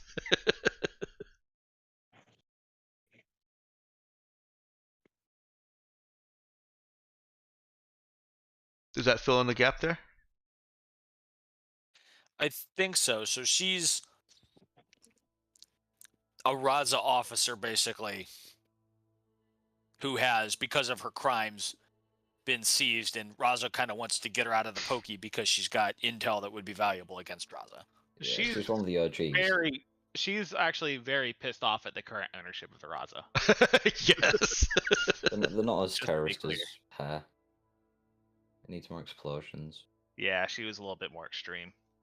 So Also kind of dangerous on all cylinders. did the original crew then basically take the Raza from her?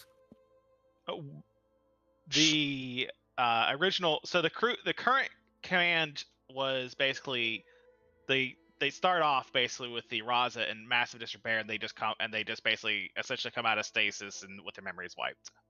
Is how the start of the vacant started. Mm-hmm. And no, they had no idea about Porcelain other than references in the system, right?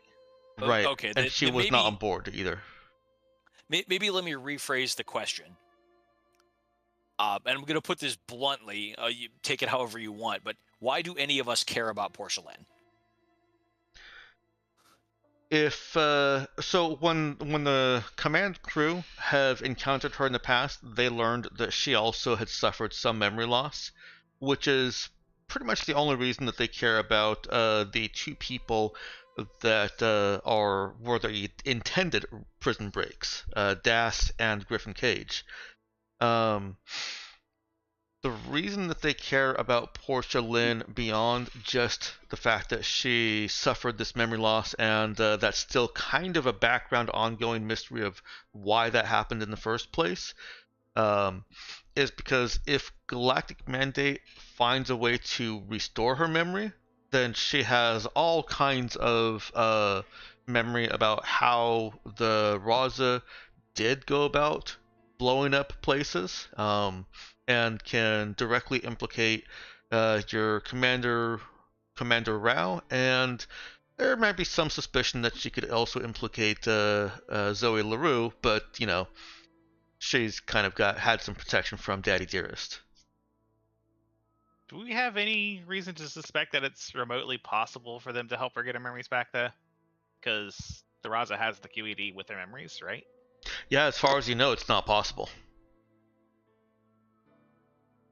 Okay, so she hasn't just quote-unquote experienced some memory loss. She's been QED'd. Yeah, she seems to have been. Oh no, I'm sorry. There's no seems to be about it. You guys have her QED. Yes, she has been QED'd. Yes. Sorry about that. But I will say, there are absolutely many unanswered questions, like what was it? That was like the whole bishop thing and all that. Mm-hmm. Like, there was someone basically leading her, like giving her direction. Alexander Bishop is the CEO of SpectreStar Technologies, and she seemed to have been under his care at some point when you guys last spoke with her. Well, when the command crew last spoke with her, in that he was helping her to get over her anger issues and reacclimate herself. What a nice guy. Into a therapist and turned out even worse. How are you doing, Hannibal? I mean, you mentioned how that news report might sway our decision. It doesn't sway my decision. I'm all that much more inclined to ignore that mission. Okay. Yeah, I think it's fine. Raza needs to disavow her. And it's one of them. Once you wipe some, it's very hard to get it back, especially with memories. Like, how the fuck can you reform memories? I guess the memories are literally the last time you remember them. That's all you're remembering. And if that has been wiped, then you're not really remembering anything. Well, also all the memories are somewhere in Metaspace or Everworld. Who knows? Uh, I was on that front. That does remind me. Are Griffin and Das like publicly known as members of the original Raza crew or no? Like Griffin. Portia Lynn, I think, is in the public eye, but She's the most high profile. As far as Griffin and Das, not as much, no. okay. I don't know whether we'll send anyone on that mission or not, but no, it's just thought it'd be relevant. So we should probably go back to the where can we reasonably send NPCs question, because that actually sort of helps inform the choice, because if we can find an NPC plan for one mission and not the other, I think we have an answer. Yeah. Do you want to continue push on with that, or would you like to take a break and let Break's it fine. stew? Alright. Go ahead and take that break. It's 1:07 now. Go ahead and come back around 1:20. Oh no. Okie doke. Meow can- Okie Meow can stick around for just a moment, please. Yeah, Cocaine Bear. Yeah. I'm just looking it up now. What the fuck? It's Not what I based thought it was on going to be. It's based on a true story. Oh no. What?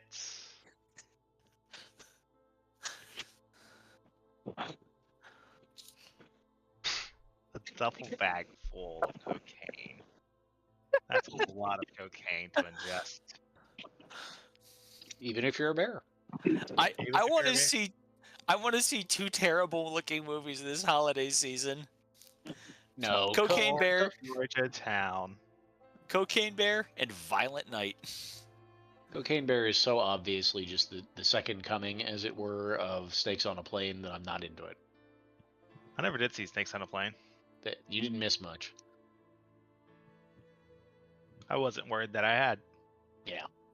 Cocaine Bear is going to be the same type of situation. So my desire to see Cocaine Bear is not entirely separate from the fact that last year Minnesota accidentally legalized edibles.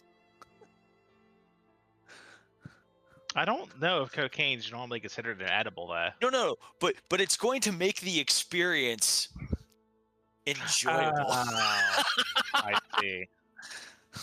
I can't really argue with that. As far as that goes. Nice Knox. No longer has anger problems. She has anger solutions. Nice. God, to remember that line.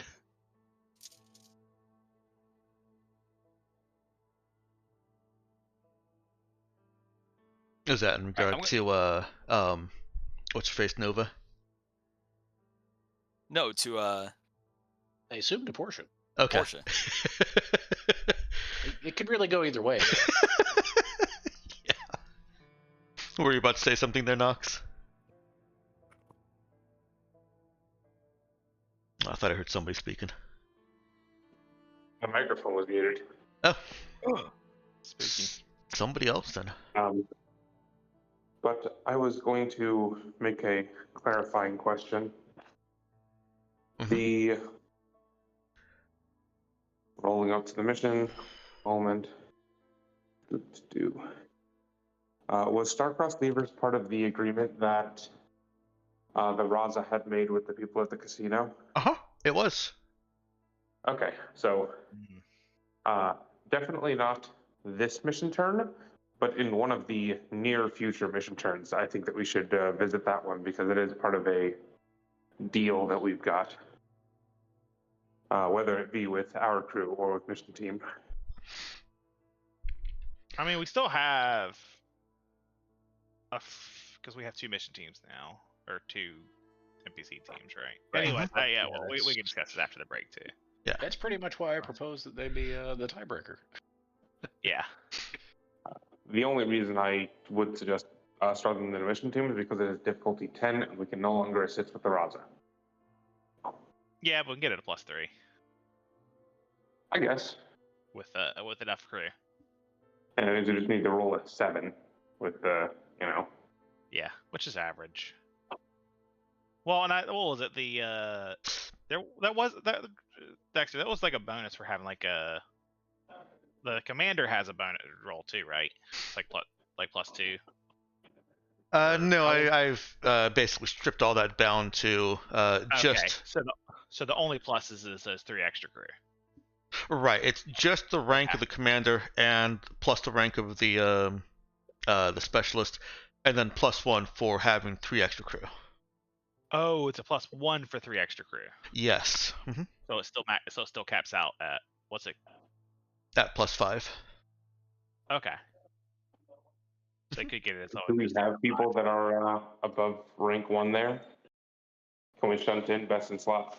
So yeah, basically you'd have the commander and the specialist at level 2, which we do have. We have quite a few now, and then do 3 other crew, which presumably one of them you want to promote. That's how we should tackle the 10 difficulty missions, I think. Yeah, that would just equate to a +5. And 5 is a lot more reasonable to hit than 7. We never hit average when we need it.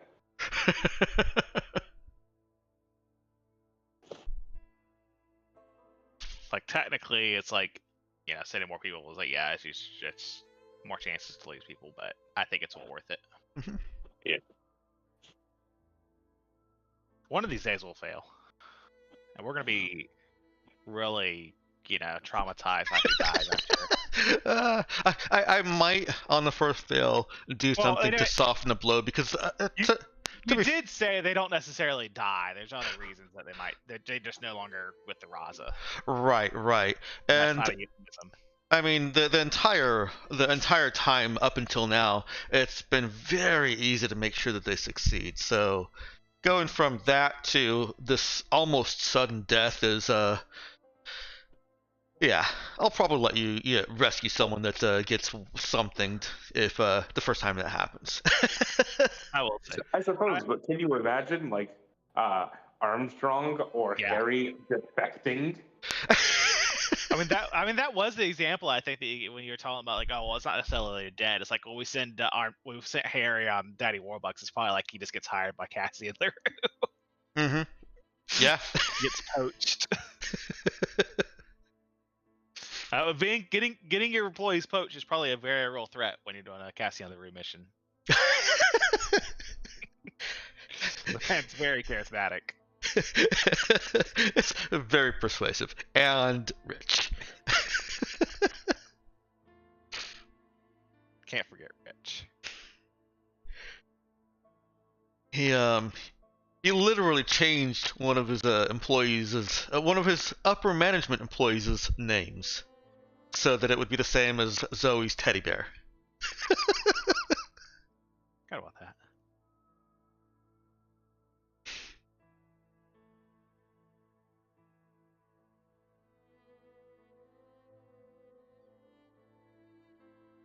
You guys don't know this, but that particular employee also has experimental cyberware.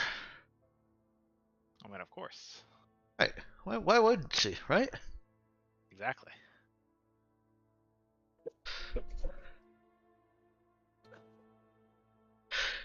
Ooh. I mean, if I want to make him change their name to match, my daughter's teddy bear's name, I would absolutely. I don't see why would you drop? Why would you stop the line there?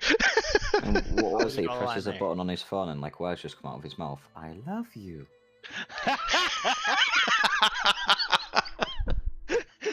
No, he squeezes his hand. Both of those are awful. That reminds me of the what is it? The teddy bear with anatomically correct innards. All of these ideas are terrible and creepy.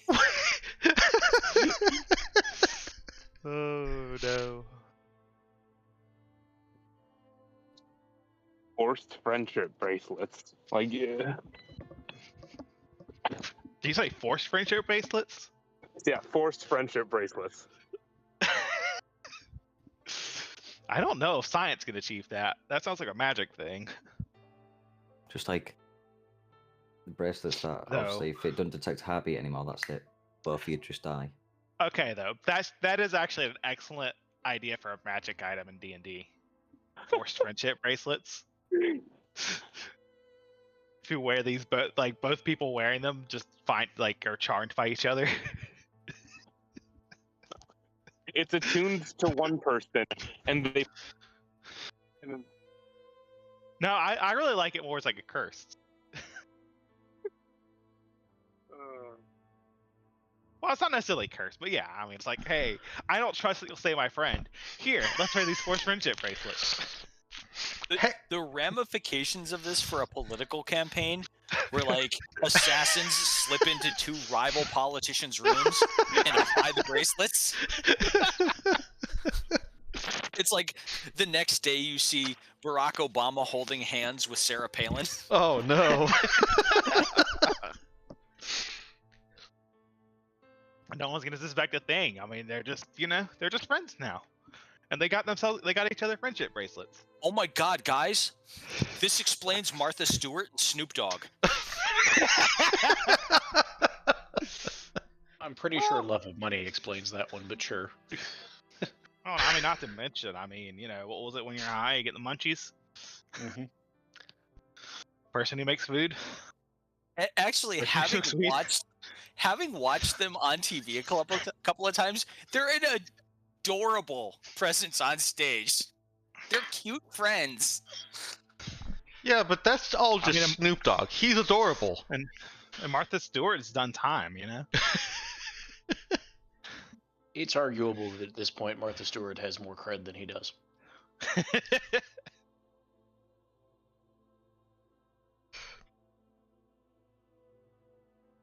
He did time for insider trading. That doesn't count. I think that's more time than Snoop Dogg has done. Is my point.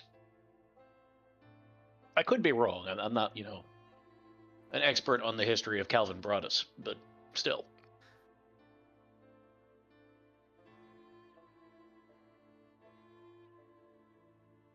That's like saying that Dita Von Teese has spent more time in handcuffs than Snoop Dogg. Also possible. Yeah. Yeah, I don't actually think that there's any question about that.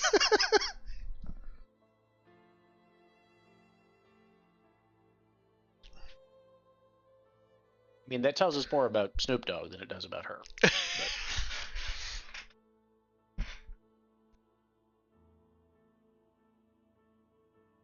It's gonna be rough.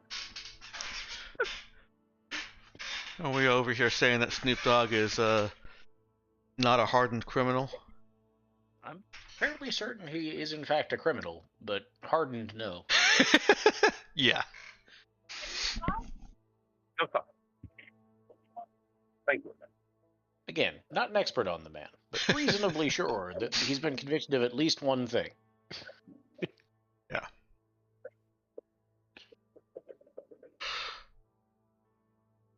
Oh, excuse me.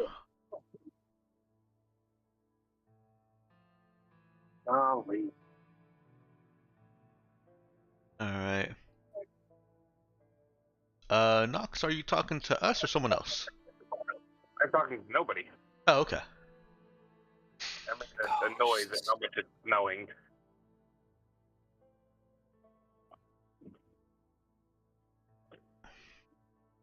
Alright, well, if everyone's here, let's go ahead and jump back in. Let's see, I've heard everyone except for Ben recently. Yes. Alright, there's the creepy Ben. Yeah, I don't know if I want to hear Ben anymore. Taking us back in. Oops. Nope, I'm apparently clicking the wrong thing. Taking us back in. Alright. I suggest that we send Libra, Nova, and one of the bro on Firemark.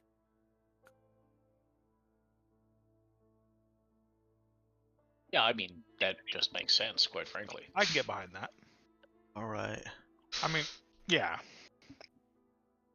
Though, yeah, I mean, yeah.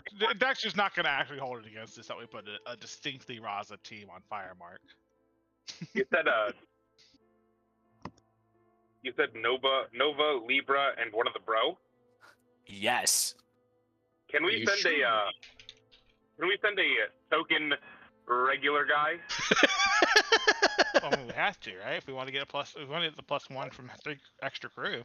We gotta put 2 token people. Or is there another uniquely Raza? Well, no, what we want. I got You go. we got Trin, Android, and Bro. I'm asking because we can get this can get painted as we're only sending the minority folk. Oh wait, no. We need to send Riley. Oh no. Okay, so that's definitely a angle on that mission that we could pursue. In addition to making it extremely suspicious, we can traumatize a teenager. That's good. Send the teenager other revenge mission. Alternately, We're gonna make her the mission commander. In fact, right. Alternately, we send Eclipse, which means nobody gets out of Mark's house alive. And then we send an NPC that can explain to everybody else why it is this was necessary. Because on Camigo, that might play.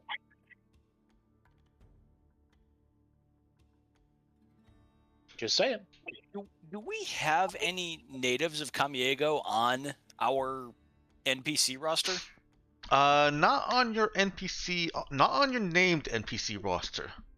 And I'll use this opportunity to remind you that you do still have a whole slew of unnamed NPCs, red shirts, what will you, that are also on these missions. It's not just the 2 or the 5 people that you send. They do have supporting crew. It's just the 5 that you send are the named people who, deserve some kind of, who get that recognition. The ones that Okay. pull the trigger. Okay, here we go. We write a warrant. We send Lisa to deliver the warrant, and everybody else to take care of the real business.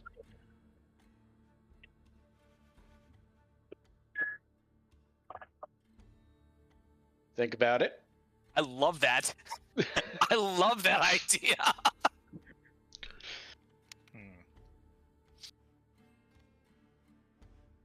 Yeah, Lisa, are you averse to doing some process server work?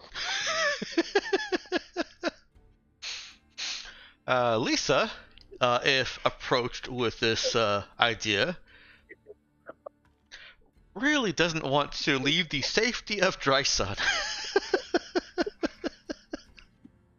However, you know that Carter outranks her. Yeah, I mean, I feel mean doing this, but at the same time, it feels like the way to make it play best on this planet. We tell him that he can surrender, or we're coming for him, and then when he doesn't surrender, because we all know he's not gonna, they take care of it. I mean, PR wise, we gotta, it's like we gave him due process.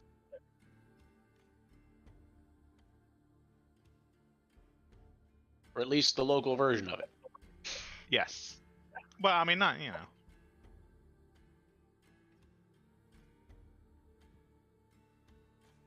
Either way, I'm cool with sending NPC. I think it's a perfectly fine idea.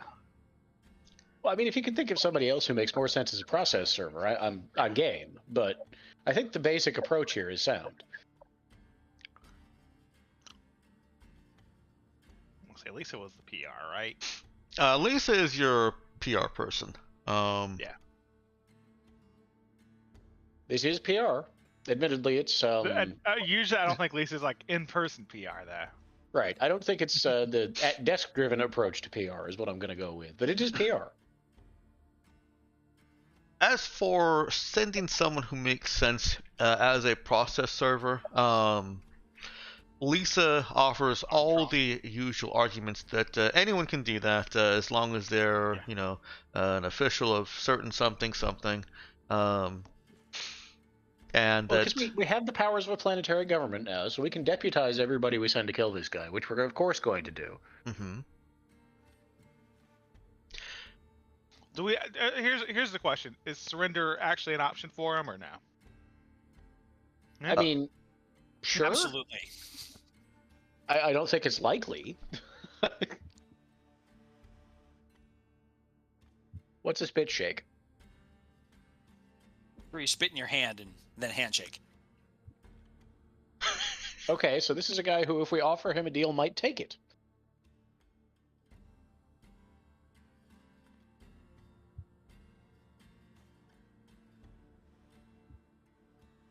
Do we have a deal to offer him, or do we just,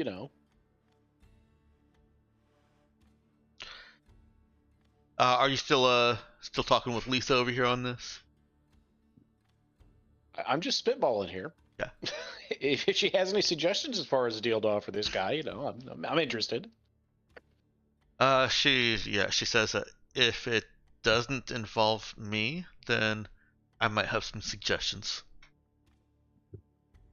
And if their suggestions are good, we can talk about that.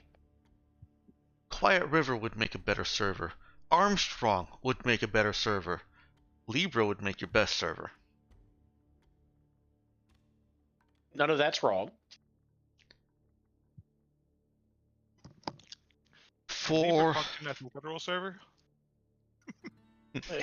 So we add a murder robot into the mix. I mean, this guy's extraordinarily dead at that point. Libra is very good at restraint. She didn't kill Zoe when Zoe took her weapons from her.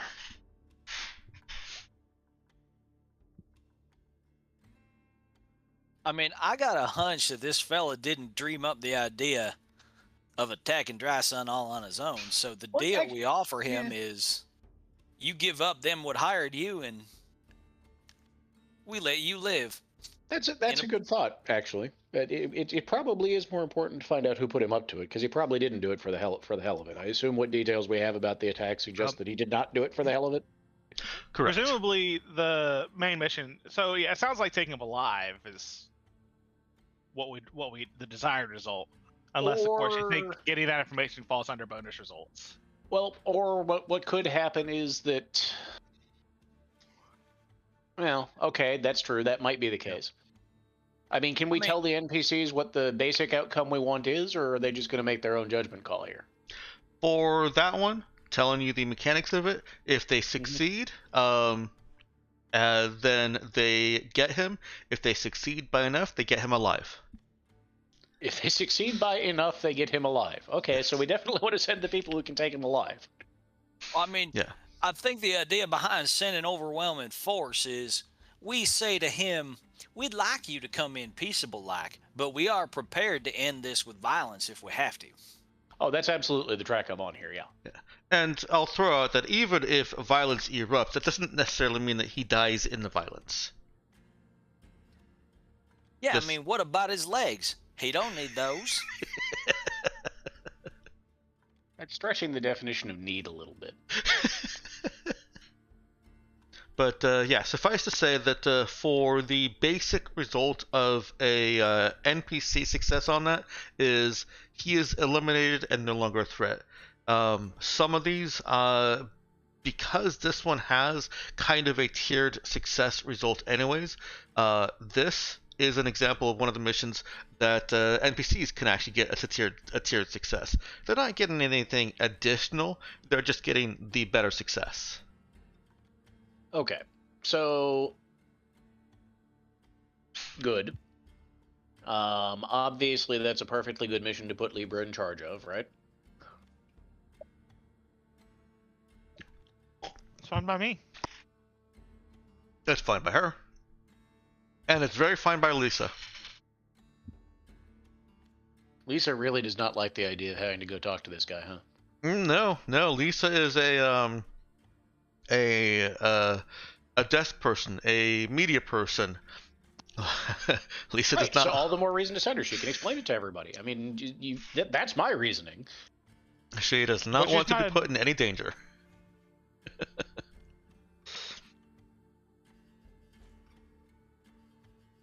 Okay, well, do we have a really cool car we can have them drive in?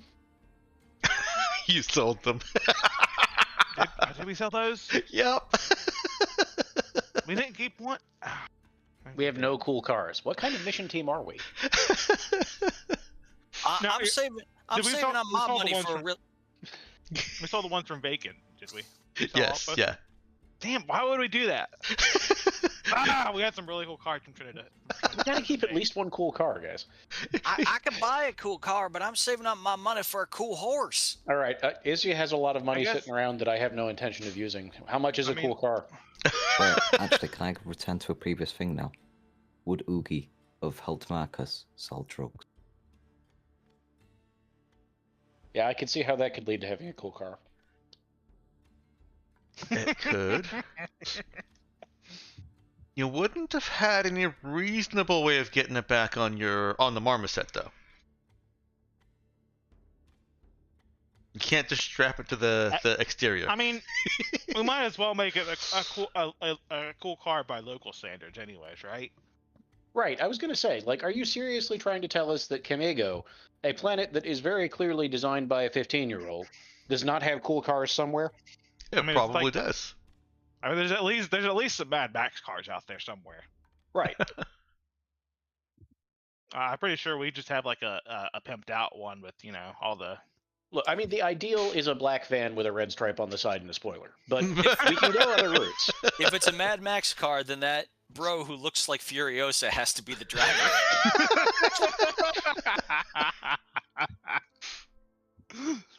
All right, so we've clearly got our methodology established here. What can we use support to get a cool car? You don't have to. I was joking about you having sold the cool cars because the last crew did have some very cool cars, and Right. At some point the players were just like, "We're not using these. Let's just sell them." I think it was a frustration thing. Probably because we had the Raza, and it's like there was just very few cases where you could just use the Raza as a cool car. So in that case, if we can spare her, and she is actually the only driver, which I think is true, we have to send Ava as the 5th person to drive the cool car. Yeah, I'm gonna say our cool car is the fucking teleporting Death Star. Yeah, right. I mean, if it can teleport, it's not a car. It can't just roll up on people. You weren't there for the mission on the Death Planet. Notario proved that she was quite the driver. Good. Okay, so we put her in, so we send her along with 4 other people who are, as hard as we want to calibrate toward, which sounds like Libra, Eclipse, Nova, and Random Bro, which seems pretty hard to me. We put them in a cool car. She drives into town like a bat out of hell.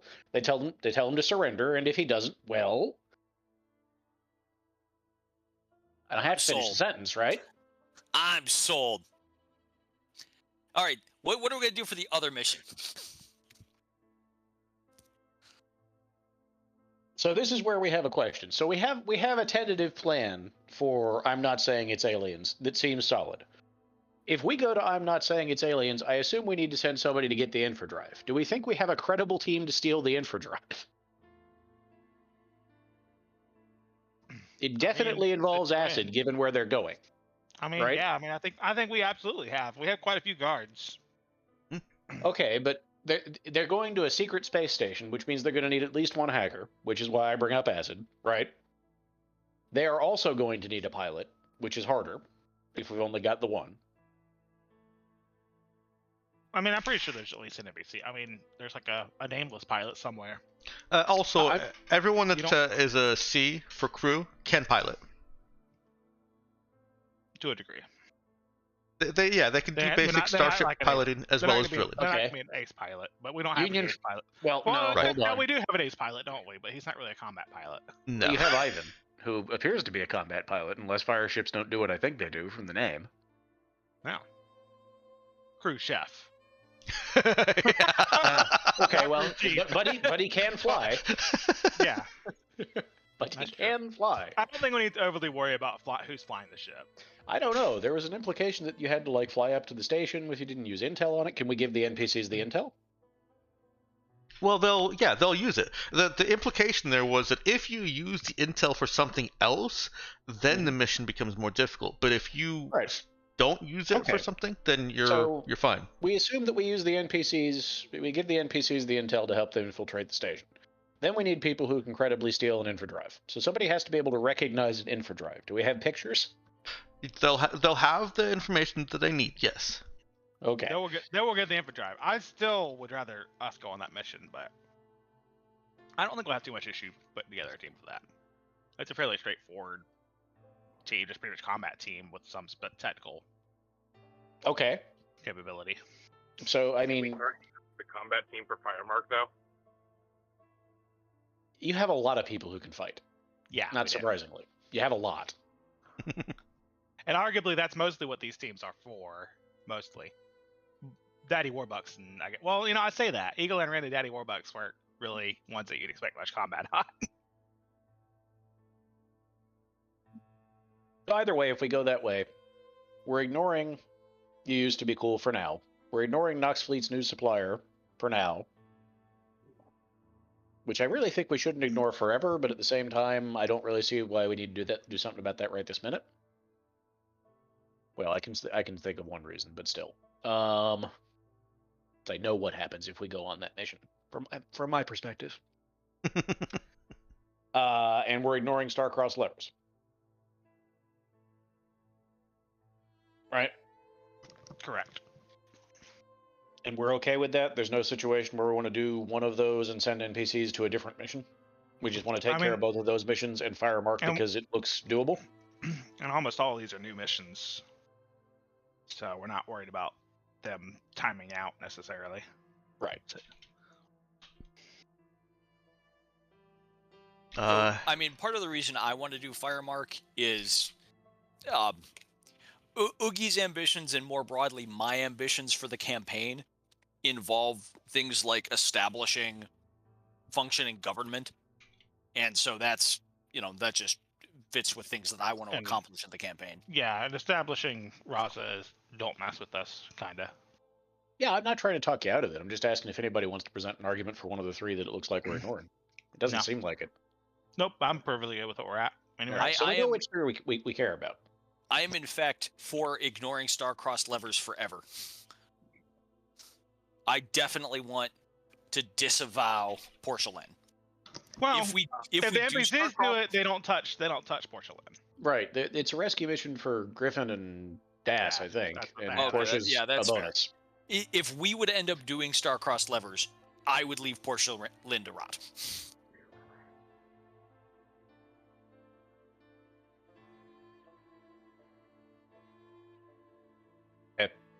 So, I mean, I think we have 5 people here. I think we have to take a vote, and God help you, Ben, you actually have to vote. Are we doing Sunset Infodrive, or I'm not saying it's aliens? I think we do. I'm not saying it's aliens. Let the NPCs do Sunset Infodrive, because I don't think we have any use for the Mercure until right now. But if it was Marcus's actual decision, he would do You Used to Be Cool. Right. Yeah, that's fair. I think you're outvoted there by even the only other psychic in the team, sadly. So we have 1 vote for I'm not saying it's aliens. We have 2 votes for I'm not saying it's aliens, because I still really want to do it, quite frankly. Yep. I'm for Sunset Infodrive, personally. Yeah, I've for Infodrive. I've put a quick bar up there. Let's move some people. Yep. Where are we at? I'm right here. 20. Okay, got it. So left side is aliens, right side is Infodrive. Nox, I'll move you. Where do you want to go? Yep, we'll make that easy for everybody. Oh, it's on the roll 20. Gotcha. Yeah. Yeah, I had to make things more difficult for you, Nox.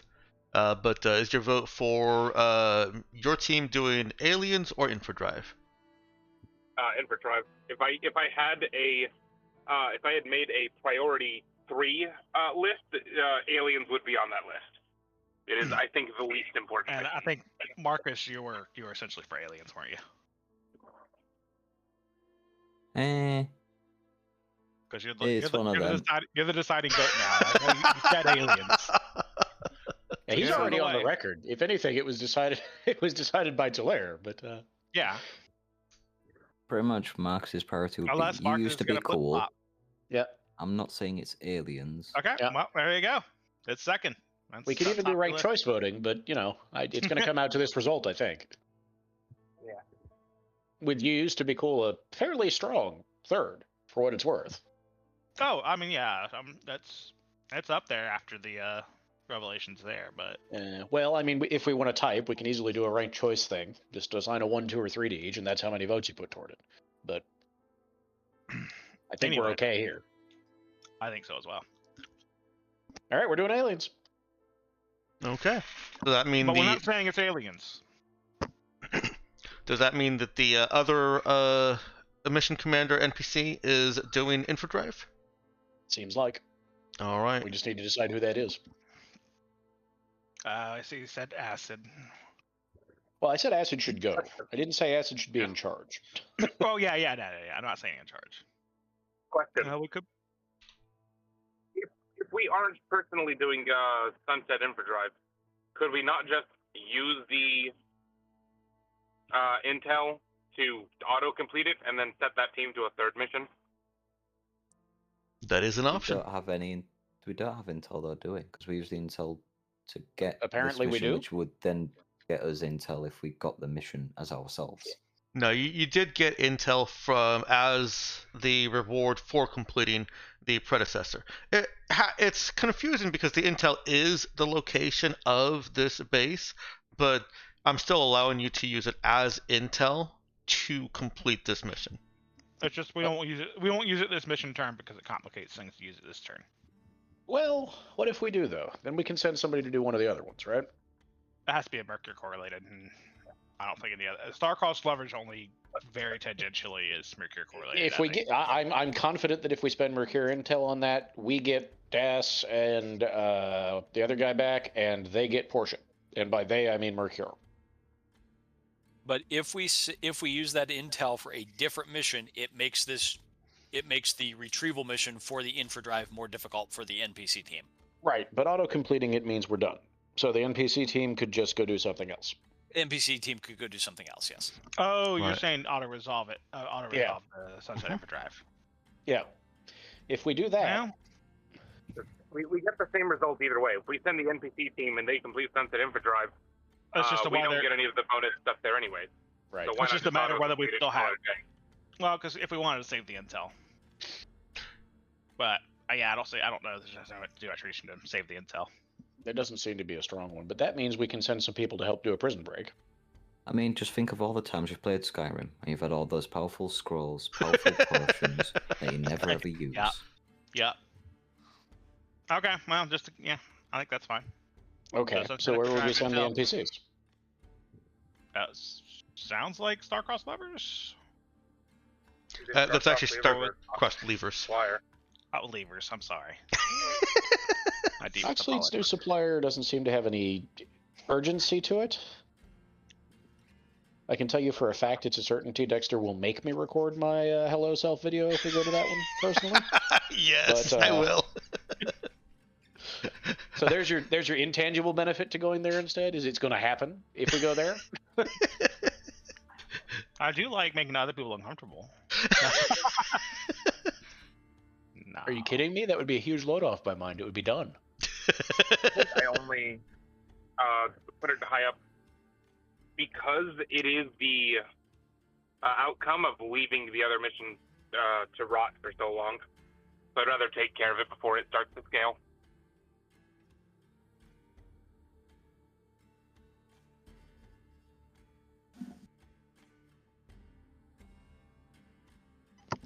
So that was you're suggesting going toward the star-crossed levers, or I was no? it's just- making a suggestion for the bonus team to go to Nox Fleet's new supplier, okay. and I gave my reason for that. But Okay. otherwise, we can absolutely have it go take care of used to be cool. Well, okay, so if we try to now it's a question of which can we assemble a more convincing NPC team for, because that's solid as a plan. Yeah, because the only reason we have Nox Fleet's new supplier is because we waited too long on graveyard exorcism. I want to clarify that a little bit. Nox Fleet's new supplier came about as a result of events in the sector. The graveyard exorcism expired. You're right. It did expire for leaving it too long, and because of those events in the sector. Union found the ship that graveyard exorcism was most valuable. That was most valuable to graveyard exorcism. The side benefit of or the side mission of graveyard exorcism got rolled into Nox Fleet's new supplier.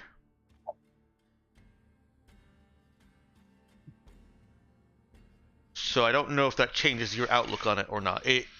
Nox Fleet's new supplier was going to happen whether you guys had done graveyard exorcism or not. Okay. So yeah, It occurs to at that me- point, I'd roll exorcism into a priority 2 mission. It occurs to me that Mercure intel could also be used on you used to be cool. Not that we want to, but it could be.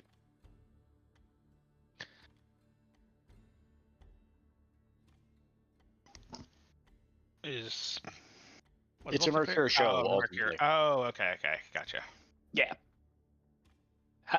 I don't think we should do that, but you could do that. All right, so who do we think we can have negotiate a trade deal? Well, floating around a space graveyard. Harry. Good old Harry. I just think charisma. I think Carrie. Okay, so we send Harry, and I don't know who else. Who else is good at doing space-related things? I would not be the most surprised if Armstrong knew all of the rules. Was this for Nox Fleet supplier, right? Who? But I'm having. I keep missing which mission. What mission? Yeah, well, I'm currently trying to imagine what the team for Nox Fleet's new supplier would be. Okay. I mean, Armstrong would be important for that for scanning. Sure, okay. So this is going to cost us several NPCs we usually have around. That might be all right. Yeah. Okay, so Harry and Armstrong, that makes sense. Along those lines, if we're sending the Marmoset on that mission, we could send Elena, and I mean, because she's the nominal captain of the Marmoset, then if we take the new ship, only nominally called the Hedgehog, then we could pick a new crew for going around on that. Right. I mean, okay.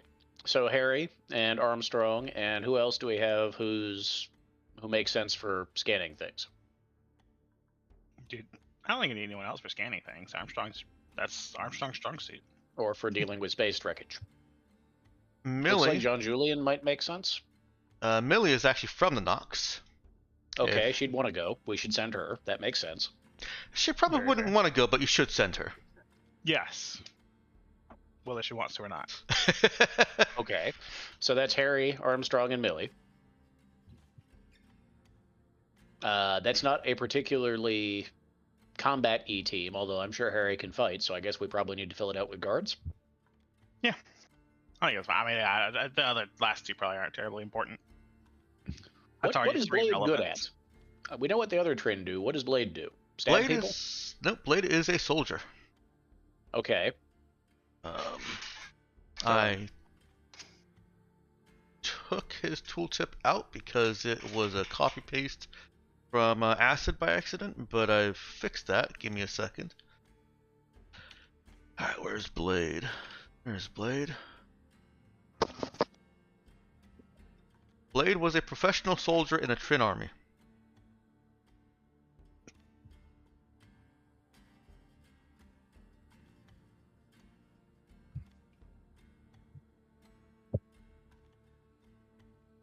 And it should show now. Very good, it does. Oh, Okay. I guess you are right. We are giving away a lot of the people that we rely on for things. You are, but that means that one's probably on lock, which is okay, right? I mean, you sent Harry to Daddy Warbucks because it was going to work. If you sent Harry there, same principle. Harry's just too capable not to send on missions. Yep. And So we're we do just too Harry. capable to need them. All right, Armstrong, maybe Blade, just because unknown quantity can't hurt, Out. right? Millie, And Bill. anyone there to level up. Here she goes. Has she leveled yet? She is nurse? not. Nope. Well, there's your level candidate, and you need one other person who can fight. I mean, the suggestion is they're going with the Marmoset, which I guess makes it Elena. Is that okay? Elena's not a guard. Elena's crew. Okay. Wow. They're going to be in a spaceship So- the whole time. we I mean, think. also, Elena has been the captain of the Marmoset, but do we have an assigned captain for the new ship specifically? Nope. You don't. At least I'm not not level 5 yet, so not until you guys decide on the command level, the organizational level, who's going where. If Elena is not being taken, is not going on the Marmoset to Nox Fleet's new supplier, then she'll probably be reassigned to captain your ship, as she's proven to work very well with you guys. I mean, that's an entirely space-based mission as far as we can tell, right? There's nothing else there, right? It's all Correct. space. There's some talking to people too, but it's all happening in space. Now I reckon Elaine is a professional, and she'd go wherever Riza told her to go. But I mean, we really ought to ask her what her opinion is, whether she wants to stay with the Marmoset or move on up to the newer, bigger ship. Sure. I think that's very fair.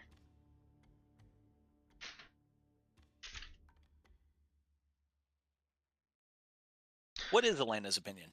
Yeah. It's easy enough to find Elena. She's there where the spicy food is being made by Ivan. And there's an argument brewing between them, but it's bubbled down because they're clearly in public here. And they've gotten many stern talking tos. and they've had some stern talking tos, yes. Is there any particular way you want to approach asking her? Are you direct? Are you trying to be circumspect? Direct. I mean, if you want to roleplay it, I'll roleplay it. We don't have to. I mean, we can, but it's going to be a fairly quick answer from her either way. She does see the hedgehog, or we don't know what it's called, whichever name you choose, to be we may never know, that's what it is, to be a form of promotion, and there's a glint in her eye about that prospect.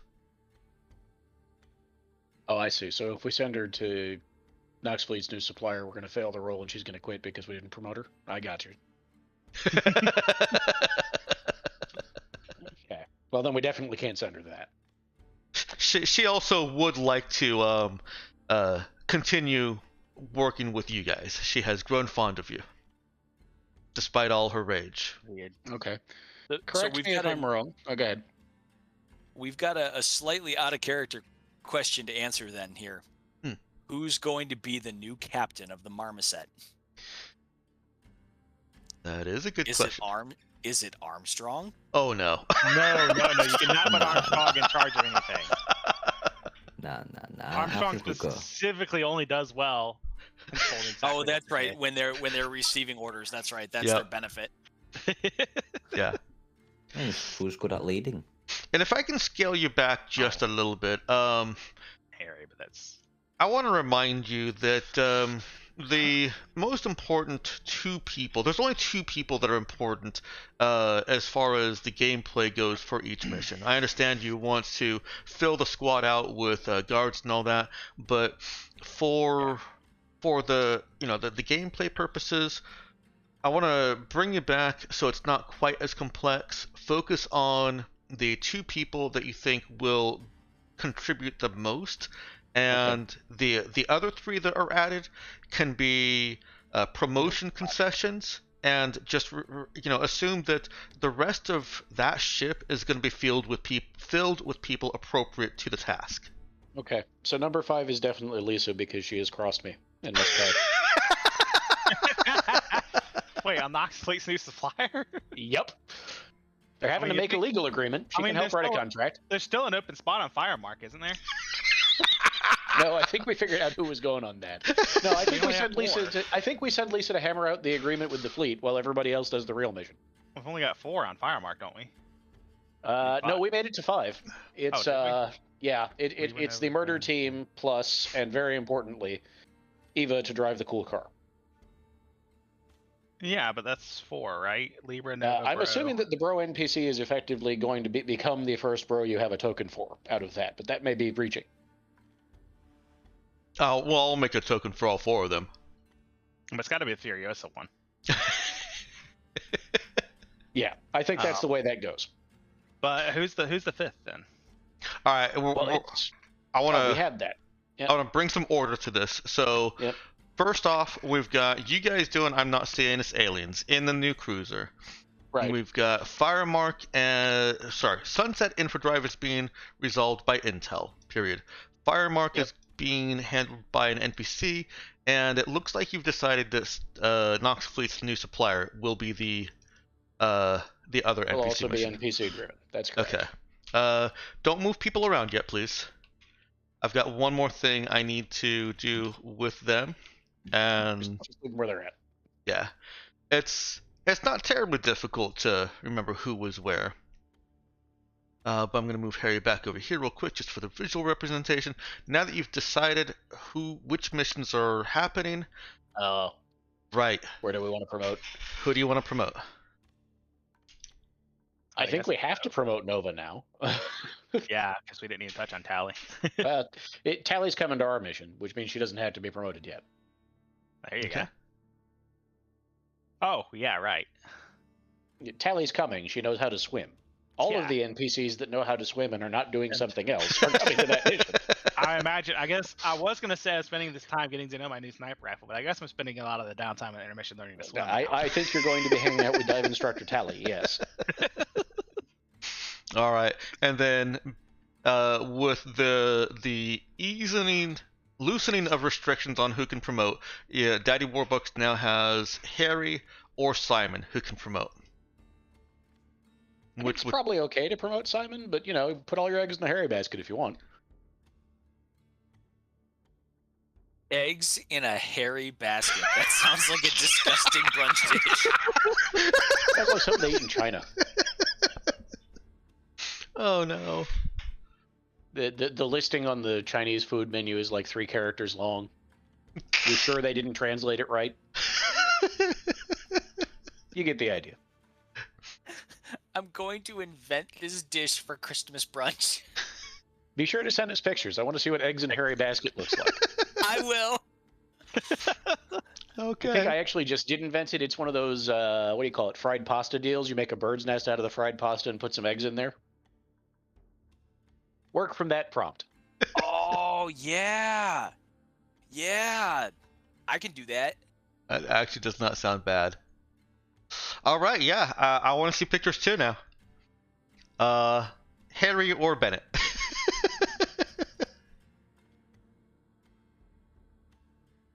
Anybody? I guess if Harry's an option to promote, I mean, it seems like we should promote him. All right, King Harry, you get promoted again. All right, and Which- Oh, I was gonna say, in which case the whole unique thing. What direction would he grow in?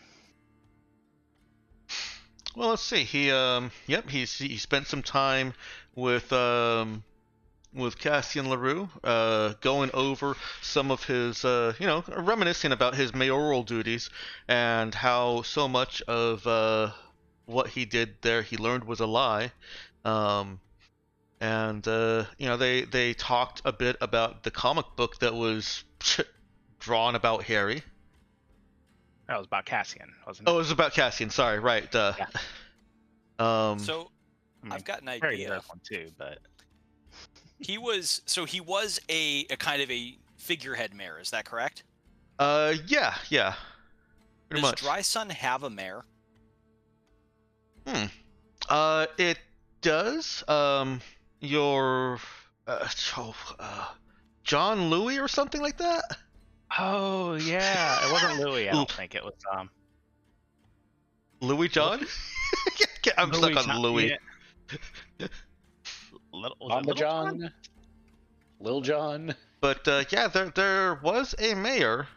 He was a mayor of Opportunity because he was already known by the residents there. But your people now outnumber the residents of Kamiya of Dry Sun, the original residents, by 100 to 1.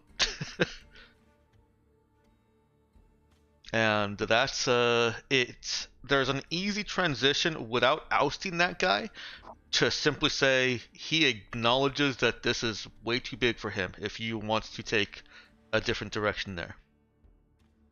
Do we Well, want to I- make Harry the mayor of Dry Sun? No, we don't, because he's never there. You keep sending him on missions. I think it was Lily John. I'm looking through. It Lily flies in the John, face of yes. logic. I mean, It's a narrative promotion in a different kind of direction. He becomes less of a mission person and becomes a valuable local asset. Oh, I get what you're going for here. I'm just saying, if you want to keep sending him on missions, don't put him in charge of the town. Oh, so Dryson. Okay, I forgot. I guess Dryson was the same town that we freed Shiyun from. That's all. How's Shiyun doing? Have they revealed any secrets yet? No,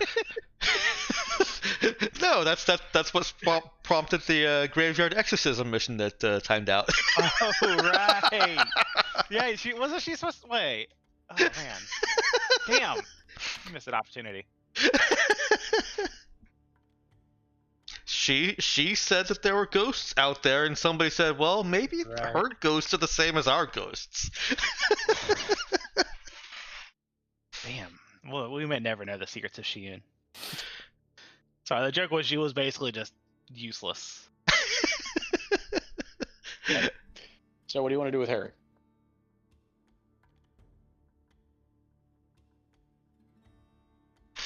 Why don't we take a week to think about Harry, and we'll come back to it. You got homework. Send me your best suggestions for how Harry has grown from the Daddy Warbucks mission, and we'll connections. We'll make that suggestion. Yeah. Lastly, who from your crew in the last mission is getting that promotion? It almost has to be Valerian from a screen time perspective. Okay. Yeah. Valerian did some work, literally. Yeah. And it honestly, if his character specific stuff doesn't involve demolition, it really should. It can now. Demolitions. We always need more demolitions. Yeah, I don't think I had put anything specific for him. I'll double check that, but I think he was a blank slate. All right. He was a construction worker. Breaking stuff is a lateral move. Thank you for indulging my need to have that a little bit more organized. I keep thinking Lily Grace was something with demolitions, but I don't think that was the case. I think it was just because we brought Lily Grace on a mission where we actually used demo charges. Yeah, she helped you. She gave Amaya a +1 bonus, I believe it was, when you were placing demo charges to get out of the wreckage on Anti. I was thinking back to Vacant. Oh, might have. That was an assault. Yeah, that was an assault, and I was like, as a technician, she was very brave with those explosives. Yeah. But no, she doesn't have anything specific. I was just thinking, I swear she had something special with those. But I just remembered that mission, I guess. All right. Do you guys want to take a break from the NPC moving, and do one of those flashbacks, or do you want to go with a ball that you've been rolling along and put the NPCs all in, and then do the flashbacks? We ought to knock that out first, I think. Okay. Yeah, it's still fresh in our minds. Okay. So then, you had Harry.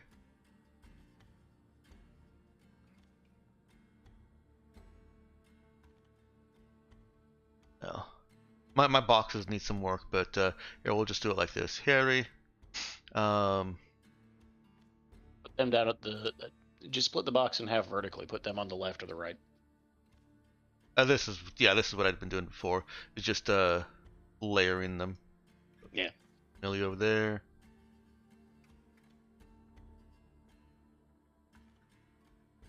And I mean, technically, I don't have to have the whole name of the mission there. I could just do Nox Fleet, and you know what it is.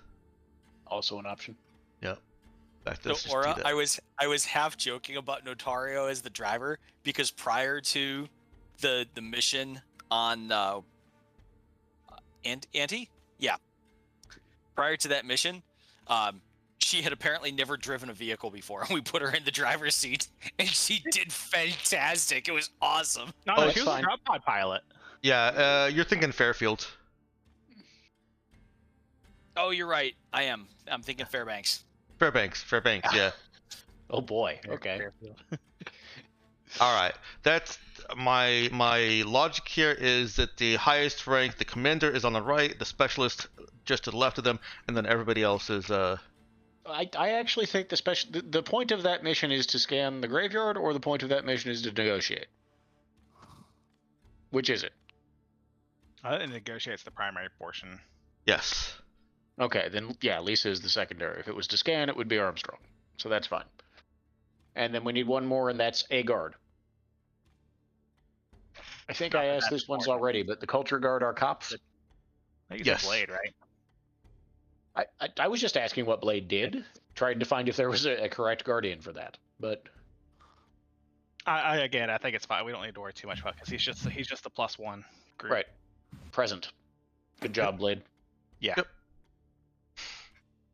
All right, Okay. and you had suggested Libra, Nova, one of the Bro, the Furiosa, and Natalia for her excellent non-starship driving skills. Right. And Eclipse would be the fifth there unless we have a different idea. I think we're just going to send a team that will murder this guy unless he surrenders himself and see what happens. That's what it looks like. And then let me see I'm missing Nova.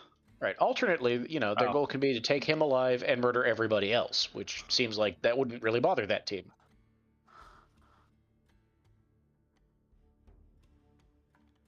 Yeah, I don't know about sending Eclipse and Nova. I think we just send Nova.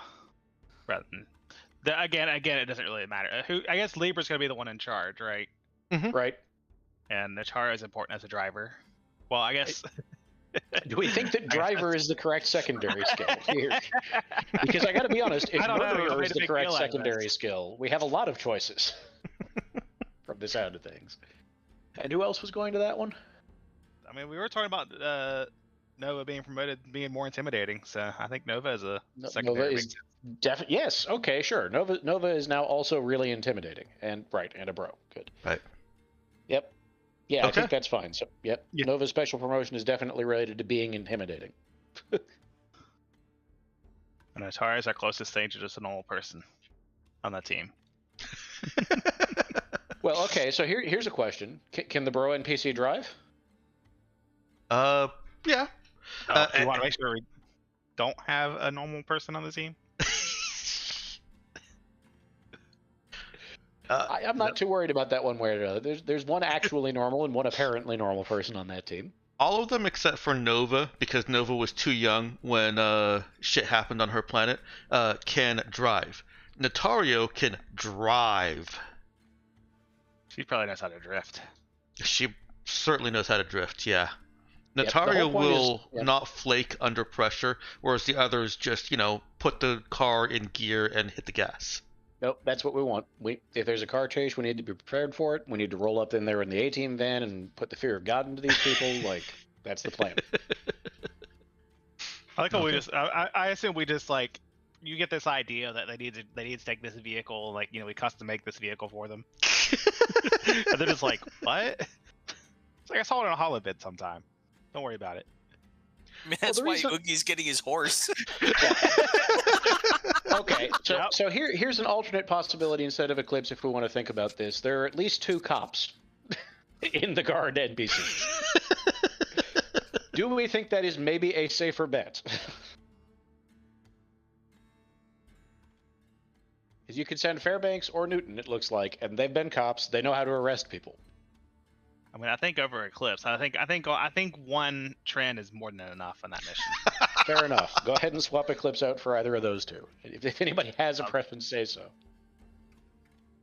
I mean, Mason Newton has wrestling experience. Okay. And And there's- somebody who does karate. Sounds good. There's some Or benefit to whatever that. it is now. Yep, Nova fine. has proven that she follows instructions. Eclipse is unknown. Yeah, okay. I mean, I was kind of okay with everybody in whatever community this guy's holed up in ending up dead from a Wild West perspective, but still. Okay. Now, just to muddy the waters some, it's gonna be really awkward if somehow there's a perimeter agent involved in the fire mark. But you know what? We'll let that. We'll cross. We'll that see bridge how when that we get goes. That may be the failure condition. That's how you lose Libra. If that happens, then we're gonna talk to Lisa and be like, "This is why you needed to be there." Yep. Yep. It'll be Lisa's fault. Yep. All right, let's. I am gonna force this real quick shift here. Let's do one of these back hanging stories here.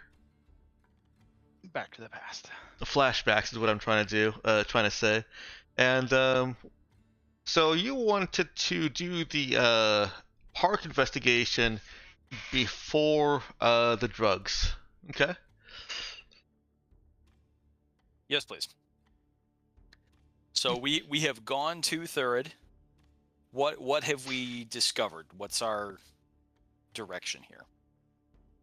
So, it's a little bit of groundwork for Archibald, and of course, Oogie can assist in some of that with some chatter and a little bit of listening around, doing what Oogie does, maybe even some brawling. And you end up cornering someone from Mercure who has access to shipping manifests, and that's exactly how it's presented as Park is cargo on a shipping manifest. Tulare, does that result in some more bruises to this Mercure person?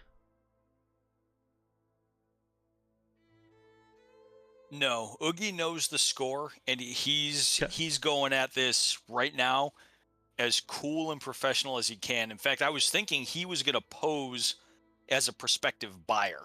Okay. Then yeah. A little bit of extra credits are exchanged for the shipping manifest. This Mercure person is comfortable selling out this particular shipment for just a few credits, not even enough for you guys to take off your sheets.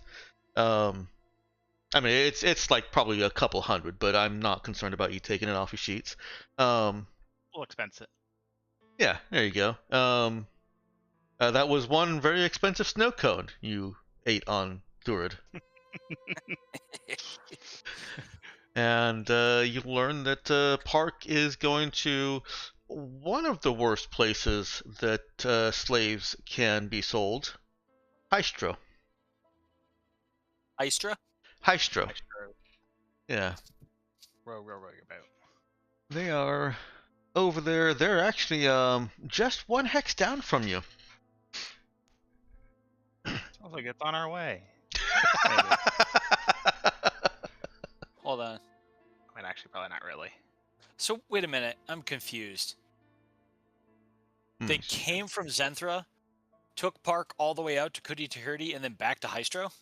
Well, yeah, it's I mean, Thurid is where they actually got sold. The people taking slaves from Zenthra to Kuti Tahirti were not selling slaves to Hystro. They were selling slaves to Mercure, to Thurid. Oh, okay, and then the buyer or the has Park been transacted yet? In the sense of is Park actually gone there? They've already been sold. Yeah, are they still on Third or have they been transferred already? They are on a ship en route, and it's under what you would expect from Hystro. They, I don't think we decided gender. They are But we don't know what Park's gender is. sold to a company that has a very biomed kind of name. Which means it's probably a Mercure Shell Core. Sure, Shell Company. Could be that. So are you pushing this off to another day then, or are we? Cause we can't detour to Hystro during the return trip, can we? Where was Hystro again? Hystro is one hex just down south of from you, Zenthra. yeah. 0703. I'm asking that out of character. Oh, yeah. I thought you were I'm saying asking that out. Yeah. So my intent here is that you can find where Park has gone uh, in these intermissions, but taking the time to rescue them is going to be mission time. I know that there was some concern about that last mission with the whole cold dark silence thing, and I'm taking that into account. About it not taking up mission time, or about putting all the About it pieces taking behind up mission time, but not putting you in a situation where you do everything as efficiently as you can and feel like you have no time. The only way a side trek to Hystro for this mission on Oogie's behalf should make you guys feel like you basically ran out of time for your primary mission is if there's significant delaying or dallying on things that you could do.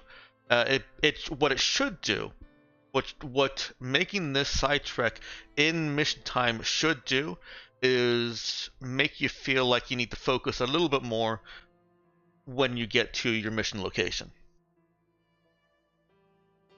Does that make sense? You're so in short, basically at the start of, basically we come back to Zenthra, and then at the start of the next mission we can swing by to Hystro still, right? And then we make our way to Ka. I think I misparsed what you said. Let me repeat it. How I think you meant. Well, we're not doing it during the We're not going there during the flashback.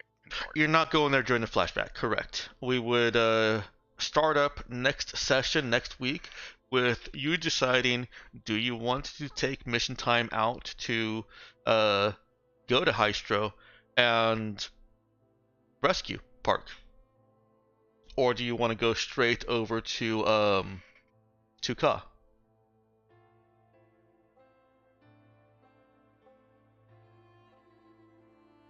That I'm hearing a lot of silence. Yeah. It makes sense to me, but it does kind of dull any sense of urgency, I think, is the yeah, thing.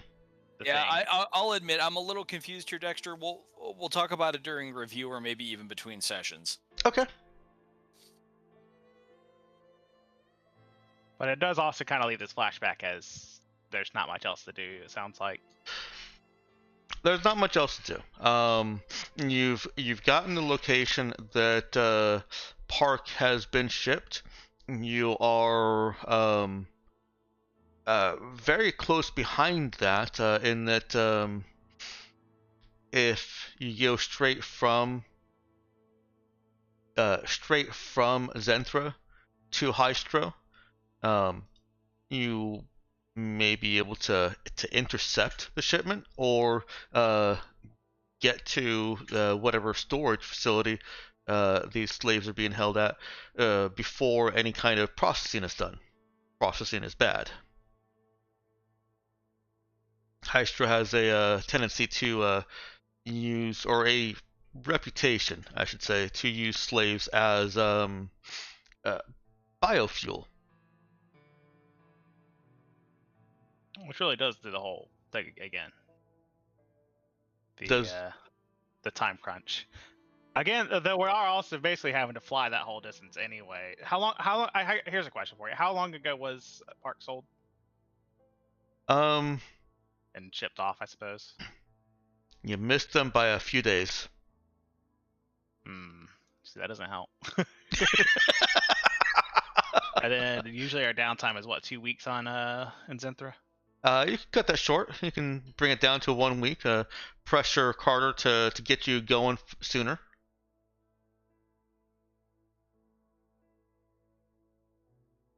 Let's table this one. Okay, but we got the information we came here for, so yeah, I guess we can go on to the next thing. Yeah. Unless, otherwise. Oh, you said that. Selling drugs with Marcus. How does after finding that they had missed Park by a few days, how does Oogie feel? Is he capable of coming along with Marcus? He is capable of coming along with Marcus. He's actually channeling some manic energy here. Oh, okay. He's that tendency of his to go all businesslike when he's anxious. He's angry right now, and he's channeling that into like this sense of like. You ever seen American Psycho? Yes. How you've got like a businessman who is also just like The subtle off-white coloring. yeah, something like that. He's gonna go American Psycho on these drug sales. Paul Allen's card better than mine. Okay. Let me get a trade skill check from Oogie. Let's use charisma for this one.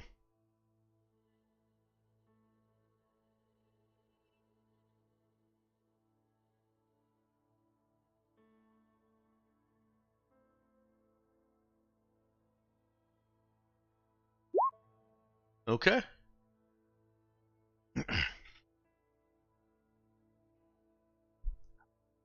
Excuse me.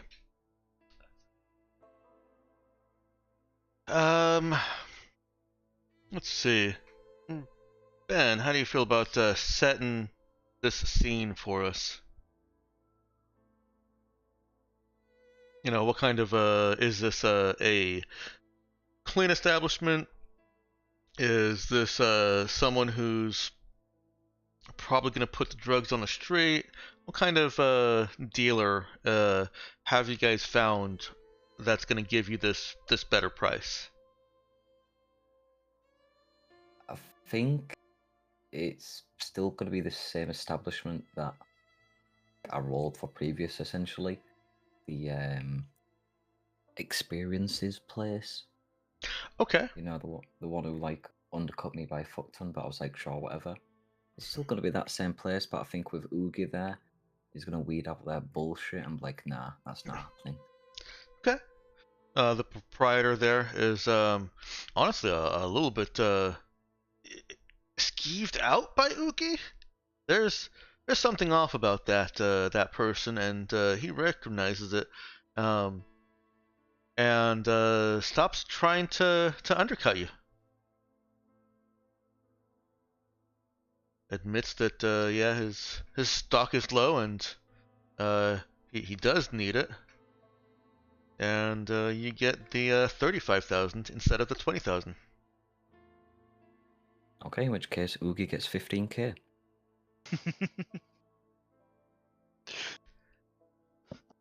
All right. So add 15k to yourself, Oogie. Get yourself a nice vehicle. No. Oogie's got something else to do with this money, actually, at the moment. Okay. And this is hold on, I'm gonna go consult the rule book on this. A Native Explorer is 15k. A Grov car is 20. No, that's An Atmo Flyer is 30k. I guess there's cyberware. It's one of the places to Also, get it. to let you know, Oogie, Marcus ended up getting a well, he got the diplomat feat, so he can learn languages, but he also got the identity submersion trigger to become a whole different person when needed. Oh, you got diplomat? Yeah, I got diplomat just for the languages. You and Oogie both. Yeah. Right, so that way I could become a whole different person. I usually do the same thing if I go bio, psionics, you know, get to level 3, then just literally transform into people. It's great. There's kind of there's an Android version of that. Yeah. What I never got into that. What are you looking for in the book there, Tulare? So what I was looking up was the cost per day of a common lifestyle. Oh, it's cheap. Which is 15. Yeah. which comes out to about 5,475. So we'll say 5,500 a year. How Really much that does it? high? And it's 3 years worth is what you're buying. 15 times 365. 5,500. I'm Per just year. surprised at the credits, but that's actually like staying at like hotels and stuff. Well, Basically, isn't it? yeah, those numbers there are for adventurers. So numbers may change depending on what you're doing. What are you buying here, Tiller? Well, I want to know how much does it cost to buy a slave on Third? Oh, Somebody about Park's age. Are you buying slaves now? Is this your way to get weird revenge? No, this is how it's increasing the population for our planetary government. Buy slaves. I like it. I'm really curious where this is going. Well, no. The idea here is, if Oogie can afford with that 15,000 to liberate 2 slaves and give them enough money to set them up for a year, that's what he's going to do. okay. Let me do a real quick look on.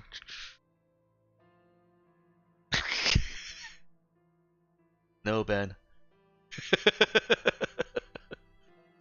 Let's see. I like that idea.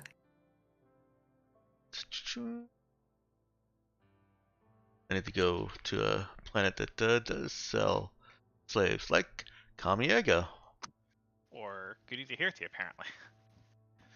They buy them. Well, oh, okay. Well, how much See, do they if- buy them for?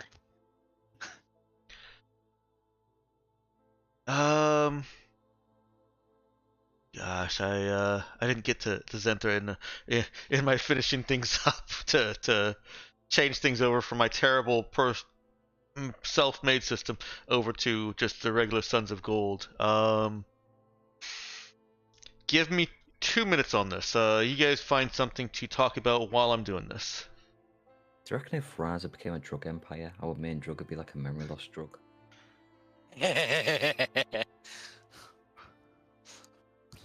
Or would it be more of like a drug to take you to a whole new world, you know, like Entity World? The Infra World? Like what would it be? I mean, Entity sounds like a fragrance name. Entity by Raza. You know, that's it. You've just got this unnatural pull to people who wear it. When you take the little perfume bottle and you squeeze the bulb, it puffs out a little black smoke. Be subversed in the odor. Oh, the infra world. Exactly. We're a bad influence, Ben. The question is though, who's going to be like, you know, the hot half-naked model who like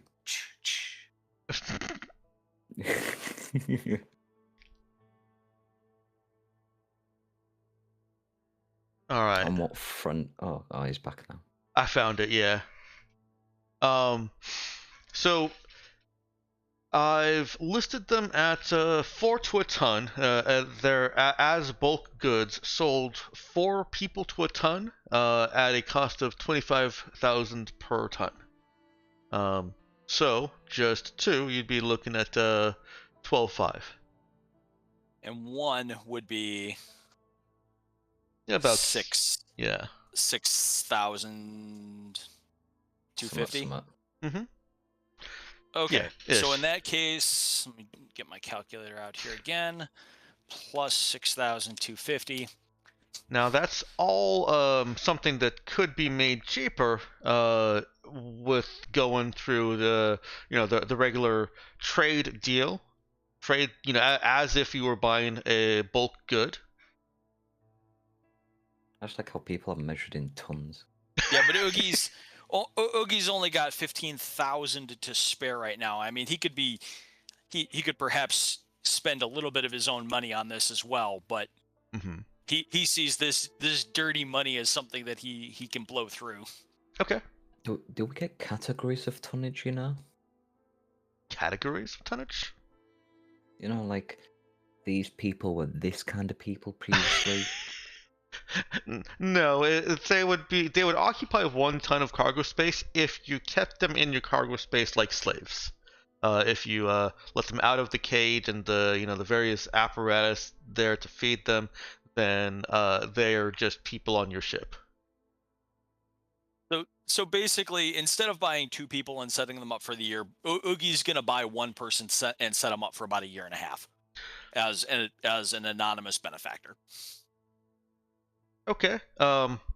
We can, if you want to roll out a little bit, we can try and get him 2 people if that was his initial intent. Oogie certainly has the trade chops to manage that if he rolls decently. Okay, yeah, I'll roll, and I actually need instructions on how to do this because I'm supposed to actually roll 3 people on barter-related rolls, or 3 people, 3 dice. I was gonna say What? Because the shrewd merchant lets me roll 3 dice, but I don't know how to make it was the people part. roll 20 do that. If you click edit at the top right of your sheet, then you'll get like the 2d6 part, and then you can just change it from 2 to a 3. Yeah. So do you see you've got like administrator, you've got ask -1 and then 2, change the 2 to a 3. Or you can just get it to ask. That was the wrong button.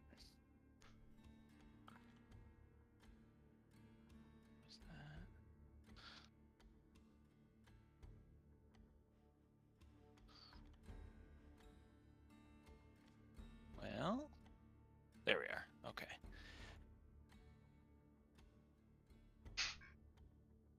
Okay, there we are. Trade. 3d6.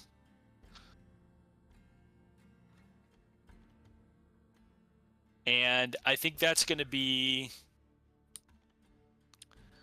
would that still be charisma, or do you want me to roll that with something else? I'm fine with charisma on that.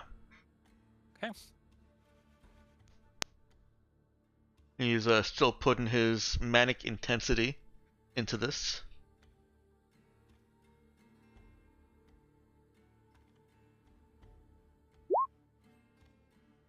That's... surprisingly low for 3 dice. yeah, so it's actually just 5 plus 1. No, it did it right. Oh, does it automatically drop the 1? Yeah, it does. Okay. That is, however, still enough for Oogie to work this down to 2 slaves. He's not trying to get the most strongest and most strapping, physical specimens here. He's looking for slaves that would probably just be sent to slaughter, isn't he? Yeah. Yeah, the people that are just going to be recycled and turned into biomass. That's easy enough for him to get at a rate, if you don't mind me kind of making things round and even, where he can set 2 people up that would otherwise have been shipped off to Hystro as well.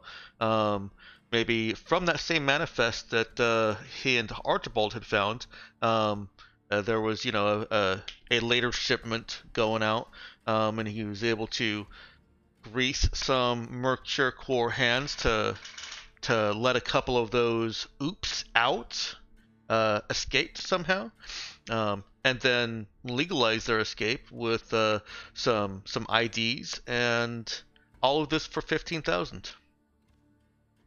Okay, and enough money for them to get by for a little while. Yeah, that's including 3 years of them living at a common lifestyle on Thurid. There we go. You're okay with me just rounding everything into that 15? Absolutely.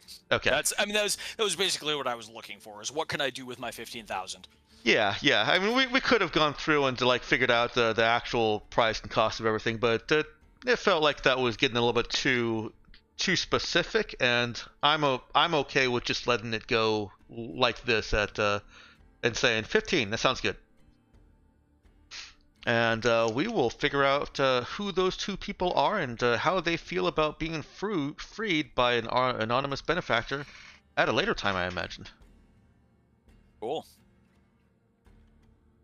So we've got a few minutes left before we get into some feedback, and we'll use that time to figure out who you want to take with you.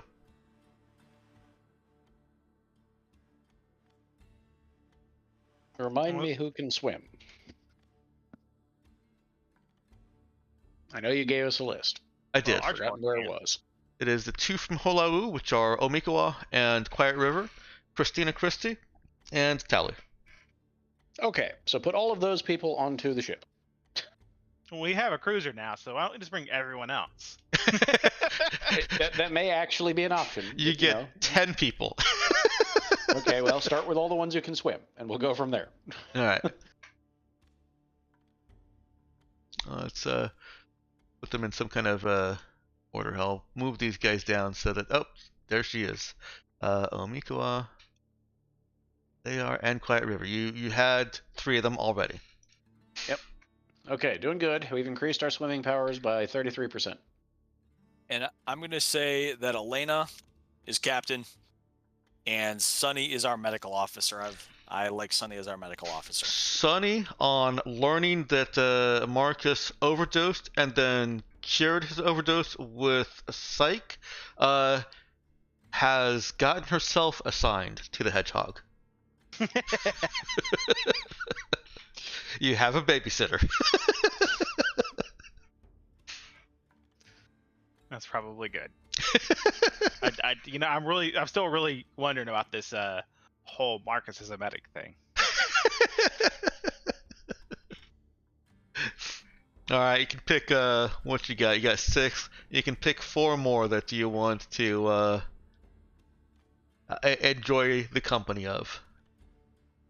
Well, speak of enjoying the company, Oogie is consistently hinting for Lily Grace to be assigned to the engineering department. You keep doing that. Why? Okay, so after the alien tease, I think we have to bring Asta. Okay. And Ashanti does switch out for Lily Grace, as it only makes sense because Ashanti is more the biomed. And Jai does lots of stuff that. If we're looking for aliens, we need a biomedicine person.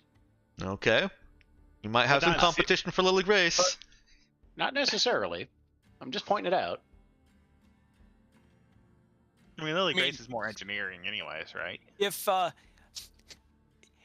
not like it's exactly a secret, but we need acid too, just in case there's alien computers. But does Izya? Do I remember correctly that you do a lot of surface scanning, just kind of habitually? Oh yeah, all the time. You know why Oogie wants Lily Grace on board. He's just not going to make a thing about it. It's just, we're going to go look for aliens. Somebody who knows some things about aliens needs to come along. But they may not be aliens. We don't know. It's okay. Okay. I figure if we interviewed Asta as part of the prelude to the mission, she kind of has to come. That's all. And you make a point about Ashanti. Ashanti is actually science, whereas Lily Grace is engineering, is technician. So they're not overlapping. Well, then we could bring both. Right. And that just makes sense. I thought we only had 10. Well, we have to put some people back. Yep. Riley, Valerian, and Acid are currently optional. Riley needs to go back and continue her studies. She's been away from school for long enough. Okay. And I have difficulty conceiving of needing to blow up an alien pyramid, although I could be wrong, so Valerian can take a break. Now, we're going to run into any alien computers that we need acid for. I don't think so, but who knows? But also, acid's also not, acid doesn't have, the benefits of Hacker 2, right? Acid basically does. Okay. Yeah, let me double check what I wrote. Alien computers practically requires Hacker 2, which is we have no evidence of alien computers. Well, we have maybe evidence of it might not be aliens, but it might be aliens. All right, you know what? Nope, we're gonna pull a cultural thing. We need something. We need to bring a cook. Somebody needs to learn how to cook like home. Okay, but we're already at capacity. Oh wait, never mind. That makes 10. Never mind. Yep. For some reason, I thought they were rows of 5. Ah, no. And I'm sitting here thinking that we had to trim it down more. I mean, that would have made more sense here. I fixed it. There you go. that solves my see that okay. That solves my confusion. They were rows of 5. What were you talking about? Always were. Okay. And was that an argument for Ivan? I don't know. Who else can cook? Well, Libra can cook. Libra's not coming. Libra is busy. That's just the truth. I don't know why you're laughing. Libra can't cook. She certainly can Libra's- cook. Libra's on another mission. Yeah.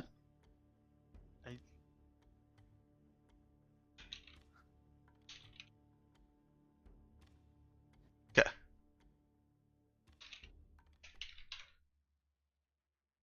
Do we have a workshop? I forget if we. Yeah, we have a Maya, so we obviously have a workshop. Yeah. Workshop was a requirement. Yep. Yep. And I mean, I'm for bringing Ivan. I like the thought of our crew eating well. I don't know of a reason And not y'all to just- bring Ivan, and y'all- especially and if you he's just- the only cook. And y'all just like drama, don't you?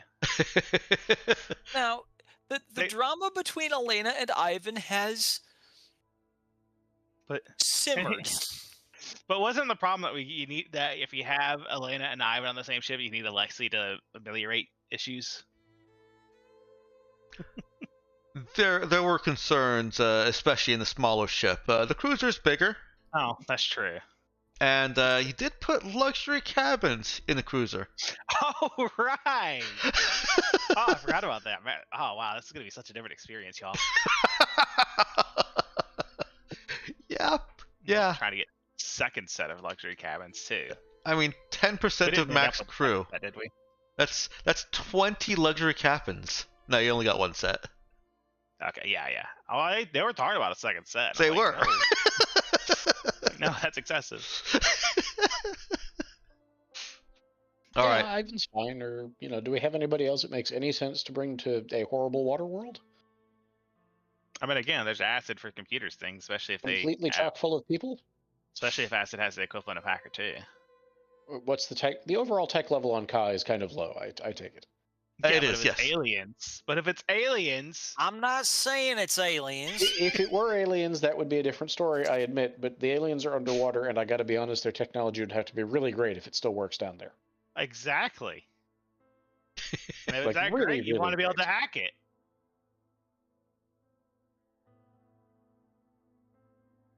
Anyways, All yeah, right. I can concede it. That's fine. Well, let's do this again. Bam.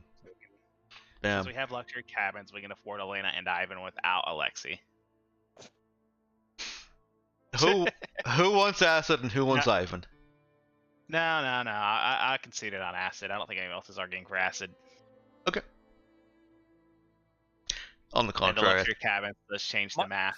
Marcus is, but not in that way.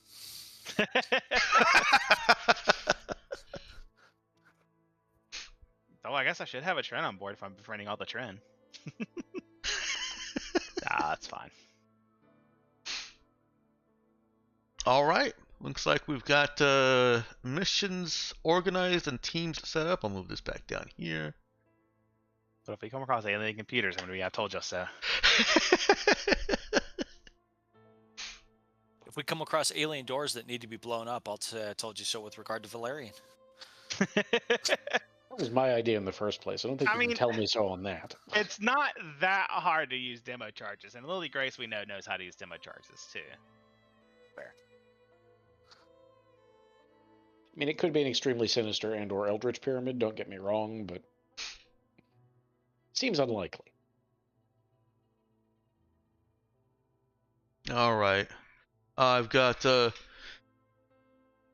excuse me, one quick question to answer for Marcus there.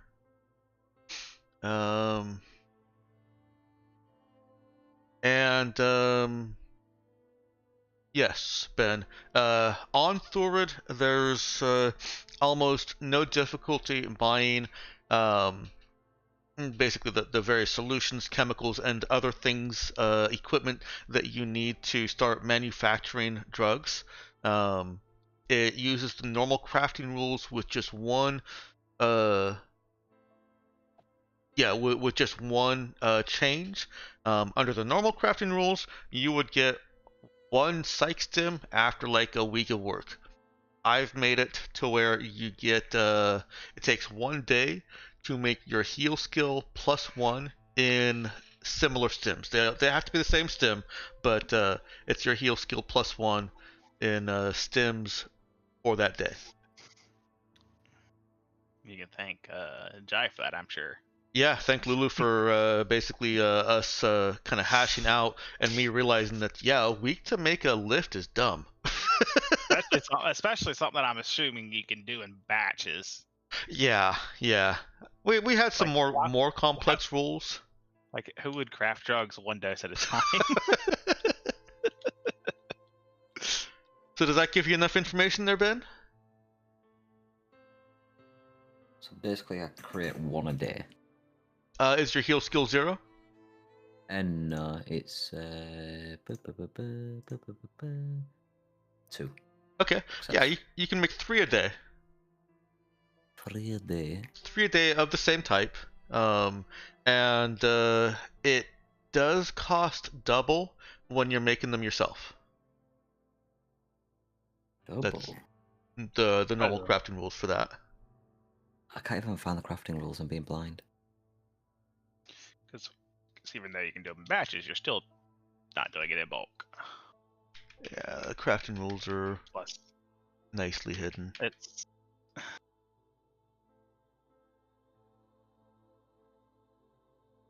Yeah, sure, no worries. Um, Because I mean, the other question is,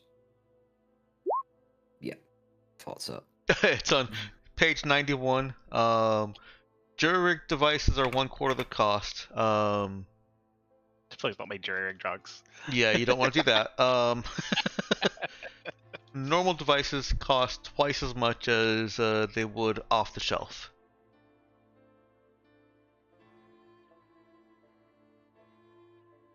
Yeah. Something economies of scale. Yeah, pretty much. I have not been charging the double for things that are crafted in Dry Sun. So if you want to do that, Dry Sun has something economies of scale. You can go ahead and craft things, or at least they're getting there. You can craft things at normal price, but anything that once you're on a mission, once you're outside Dry Sun, it costs double. And And also because you're in town, it's like, why wouldn't you just buy it anyways? So it's yeah, like, that's basically it. at that point, it's just a matter of how you're flavoring it. Yep, pretty much. Do you either buy it and get flagged to Sunny that way, or do you brew it and get flagged to Lily Grace, who flags Sunny?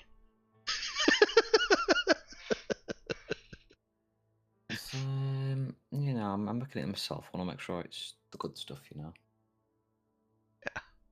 All right.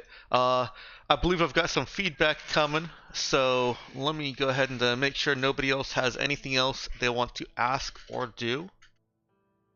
Had to be me. Someone else would have gotten it wrong. I've got a screensaver that rotates through pictures, and that line is one of them. Yeah. Yep. That's such a good line too. It is. All right. Sorry to distract you. I'm gonna go ahead and put us on the review screen. And Tulaire, you had some words for me. Or questions. Well, the pacing on the park adventure feels off. I didn't necessarily want to occupy the first session of 2 consecutive missions with my thing. I understand that. I do. I do want to point out again, it was only the first half of that session.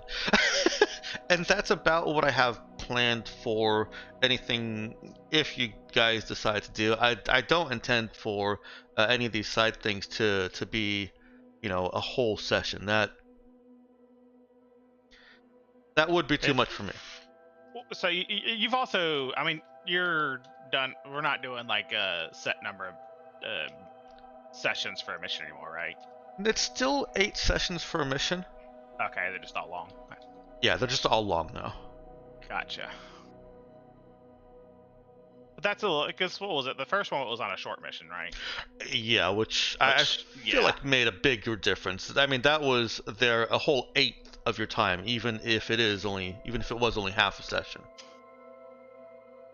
And because it felt like it was a whole session, it felt like it was a whole quarter of your time. And I say it felt like a whole session because you have not all, but it has been repeatedly referred to as taking a whole session. So psychologically, it must have felt like it took a whole session.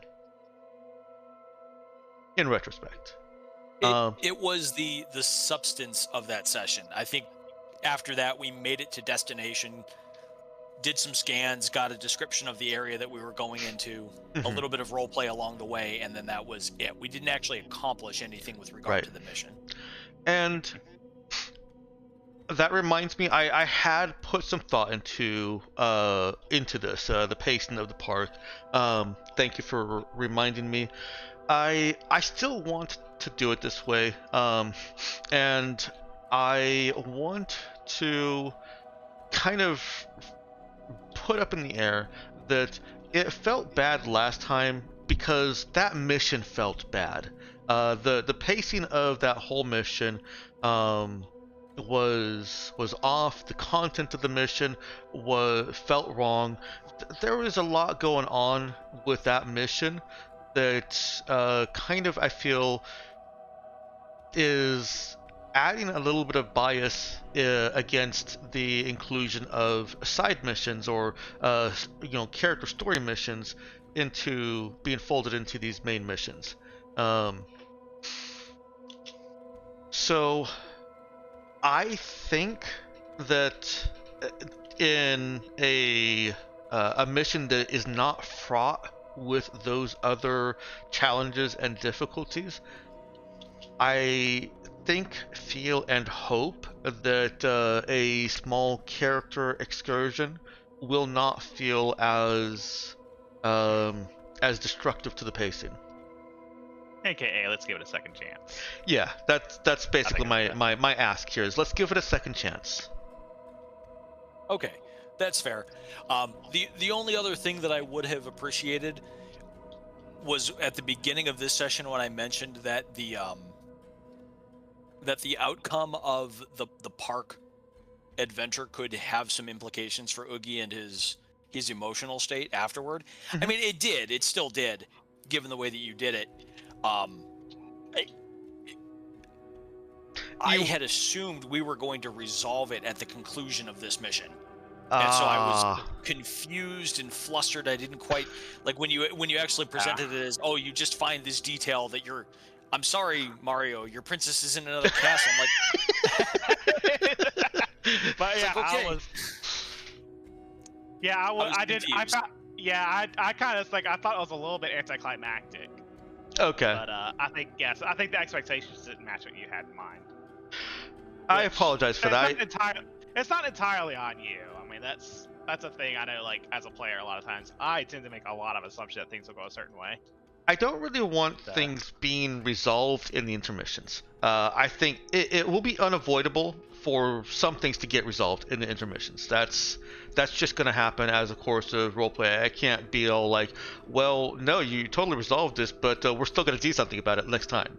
It's going to happen. But when I have control, when I have the strings to pull, I would still prefer that resolutions be part of mission time, even when they're character focused. So I'll set that expectation out there that whenever you're doing something in an intermission, it is supposed to if I'm doing my work right, lead to something else you can do during a mission. And that's fair. Pacing wise, the only I'm not going to say problem. The thing that it made it difficult for me to process was the reward of the first half of the park adventure was information, and that information was really just wait 4 sessions and I'll give you the actual information. Yeah, I can definitely see that. I also didn't want it to be a quick conclusion because I know you like drama, so I wanted to give you more time to stretch it out. Maybe I should have told you that. That's yeah. I mean, yeah. And again, that's something you and I can discuss in between. My preferences for pacing or how I would have done it differently. That's not necessarily feedback like, oh, you need to have done it this way. It's just I would have done it differently, and that's, I guess, all I'm really saying. Okay, and I think this is appropriate feedback for feedback stuff, and it doesn't need to be between you and me because, ultimately this game is all, what do we got? 6 of us? All 6 of us. We all need to be having fun with it. So if there's something in the pacing or the writing or the mechanics that is not sitting right with anyone, I want to hear it, openly in feedback. If you don't feel comfortable openly with that feedback in the open, then yeah, let's take it to private. I'm fine with that too. But okay. I can summarize it at least. Yeah. That the way that I like to pace this kind of thing is information, then action, then more information, right? There's always a back and forth between information and action. Information leading to more information was frustrating. Okay. That's it. Okay. I'll keep that in mind.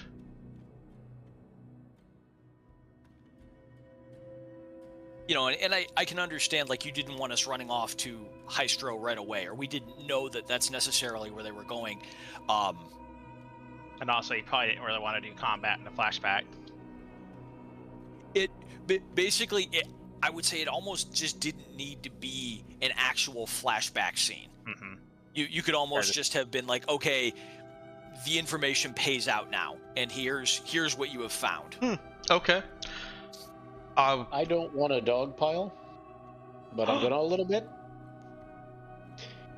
Especially right at the start of this session, and on past occasions, you have a tendency to, like, circle a point when we just want an answer.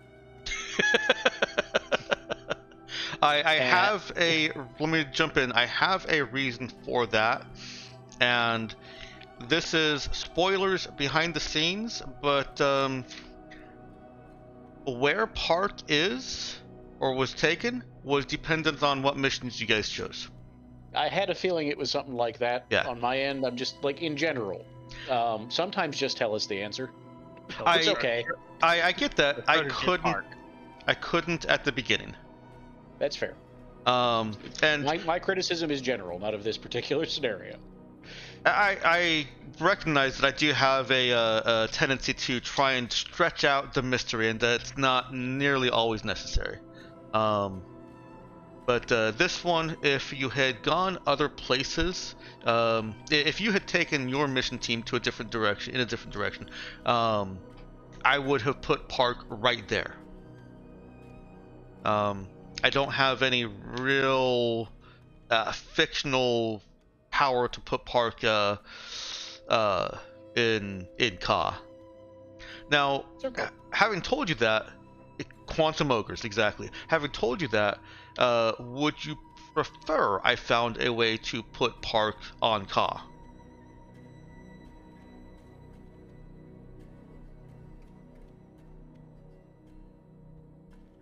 This one goes out to you, Talaire. But yeah, I guess it's Talaire's story. Yeah,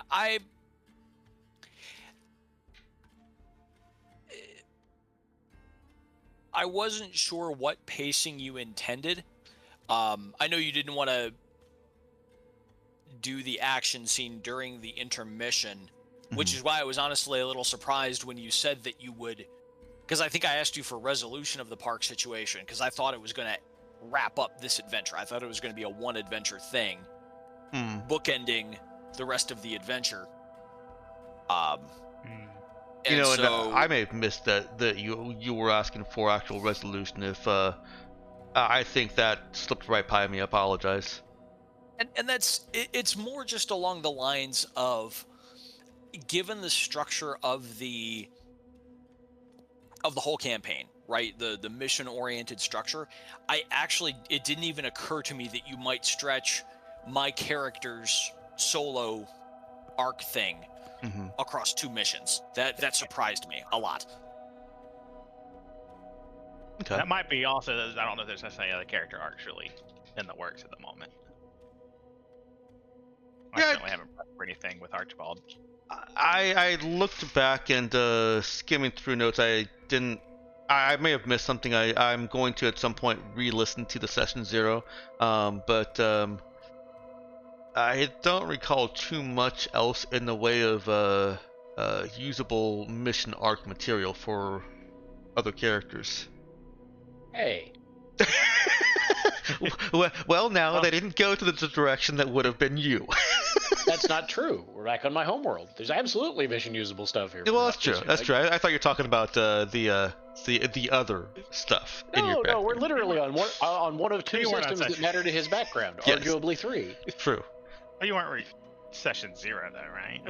That also is a valid comeback there. I'm just saying. I'm offended. I gave him some stuff. Okay. Well, as always, I find that this valuable as feedback, and I'm just gonna leave it like that.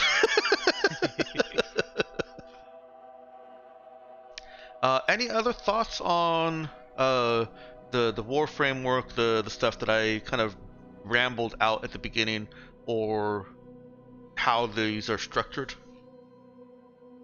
Still need to see it in writing, but I think it's a step in the right direction. Okay.